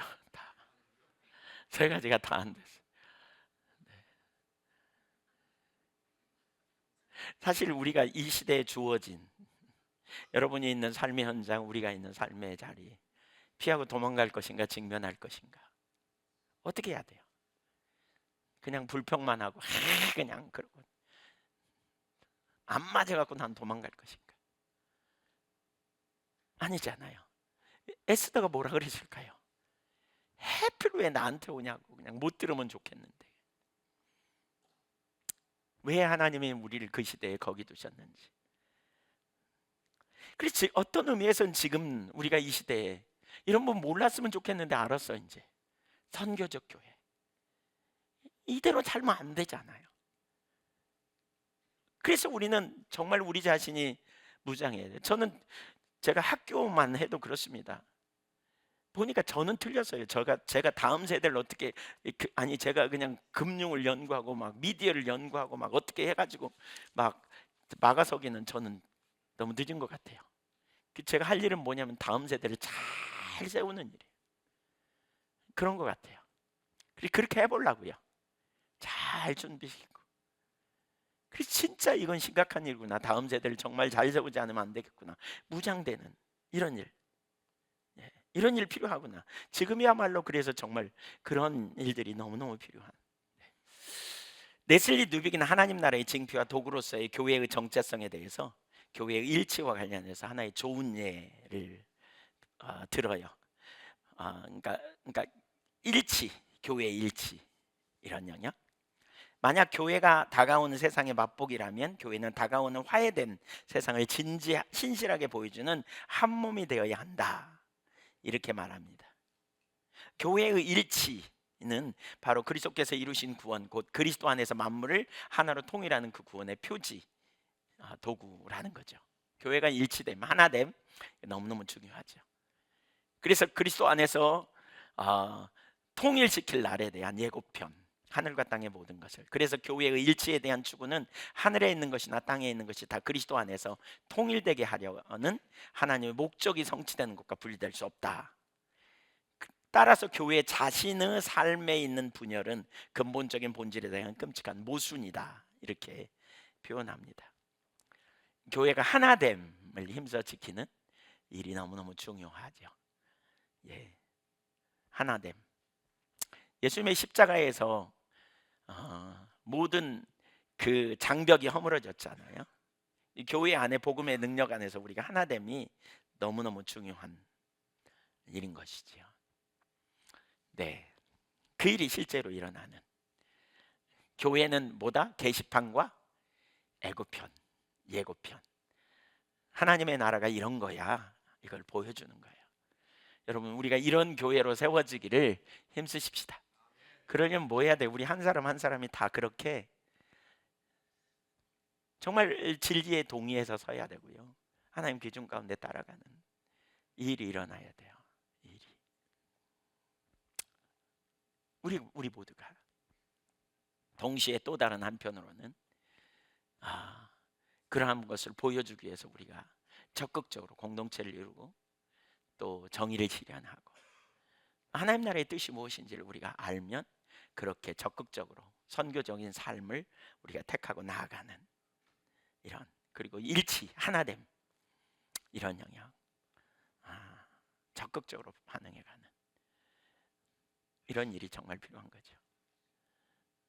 이런 일이.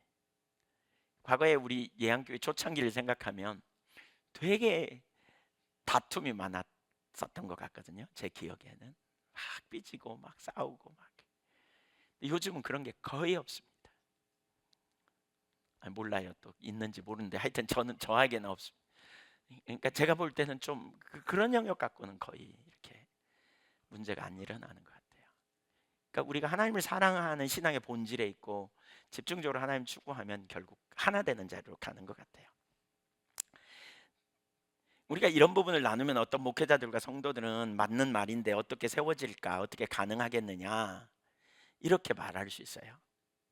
과거에 한동안 우리 박일수 목사님이 와서 양교회 사역에 대해서 여러분들에게 그런 얘기를 했다 그래요. 근데 그거는 그분들이 많은 분들이 그랬대요. 그건 이길수 목사 사역이고. 근데 사실은 이렇게 말하는 경우가 흔하거든요. 그러니까 그거는 뭐 여주봉 목사님이나 뭐 특별한 사람이나. 사실 이게 교회가 무엇인지를 우리가 생각한다면 가장 기본적인 게 뭔지 생각한다면 당연히 우리가 어떻게 가야 하는지를 보는 거죠. 하나님의 말씀이 그러하기 때문에 다른 선택의 여지가 없어서 절박하게 자신의 모든 걸 걸고 하나님께 순종하며 하나님을 기쁘시게 하는 삶을 선택하는 하나님 중심적인, 또 하나님 중심적인 삶, 그리고 비즈니스, 그리고 모든 일터 사역, 또 모든 영역에서 그렇게 두렵고 떨리지만 그렇게 찾고 그렇게 따라가는 사람들을 하나님이 이 시대에 세우고 계시다고 믿습니다. 그리고 그런 사람들만 선교적 교회를 세우는 이 일이 가능한 거죠. 사실 무엇보다 감사할 일은 초대교회를 생각해 보면 지금 이 시대 우리가 처한 상황보다 절대로 낫지 않은 거죠.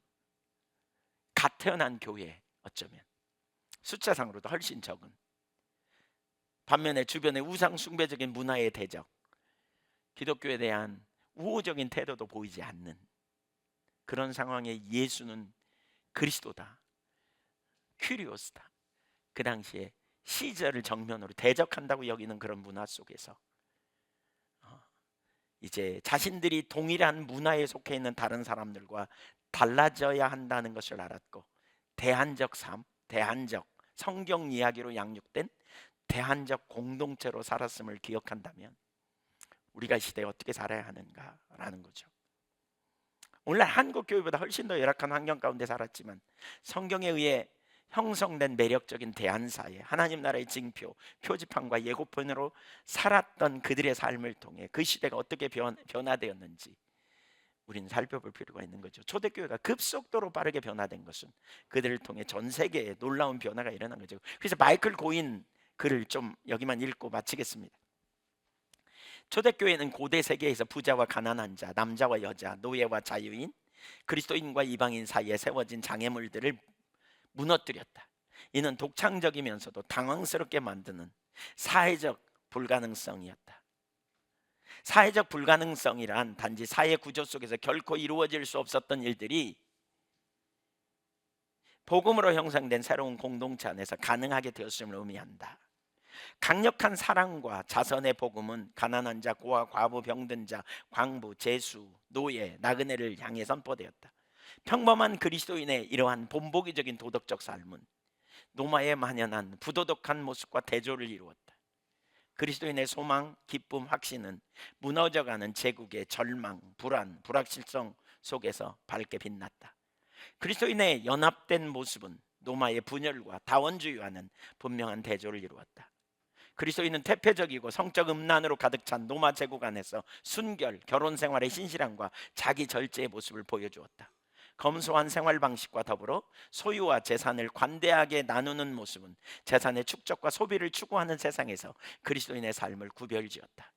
서로를 용서하고 적을 용서하는 사랑은 복음의 능력이 무엇인지를 증거했다. 성경 이야기로 양육되고 형성된 믿음의 공동체는 그리스도인이 어두운 세상 속에서 빛과 같은 이방인 거류민의 삶을 살아가게 했다. 노마 제국의 문화적 상황 속에서 그리스도인의 대조적 가치들은 매력적인 대조적 이미지의 공동체를 이뤘다. 다른 사회와 대조적이었다는 거죠. 히폴리투스의 법령집은 그리스도인의 삶이 서로에게만이 아니라 이방인들 앞에서도 선행으로 빛나서 이방인들이 그들을 닮아가고 그리스도인이 되기를 바라는 소망을 표현하고 있다. 초대교회는 그 열악한 환경에서 성령의 능력으로, 복음의 능력으로 이렇게 구별된 삶을 살면서 성경대로 살면서 불과 몇 세기 만에 로마 제국 전체를 변화시켰어요. 사실 이 시대에 소망이 없어 보이는 것처럼 보일 수도 있지만 정말 우리 주님께서 우리를 부르셔서 그 삶으로 살도록 우리를 초청하고 계시기에 우리가 그렇게 나아가면 하나님께서 우리 때문이 아니라 당신의 교회를 위해서, 당신의 나라를 위해서 저와 여러분을 쓰셔서 우리 가운데 그러한 놀라운 역사를 이루실 줄로 믿습니다. 우리가 그 일에 부름받은 자들이에요. 맞습니까? 네. 하나님 저와 여러분을 그렇게 사용해 주시를 우리가 열망하고, 우리가 먼저 결단하면 어떻게 가야 하는지, 무엇이 옳은지 우리가 작정하고 그렇게 따라가는 그런 믿음의 세대로 우리가 서야 되겠다라는 거예요. 아멘. 네. 하나님께서 큰 은혜로 깨닫게 하시고 우리 가운데 그런 은혜를 부어주시기를 소망합니다. 네, 네. 우리 같이 경배 찬양 하나 하고 같이 기도하죠.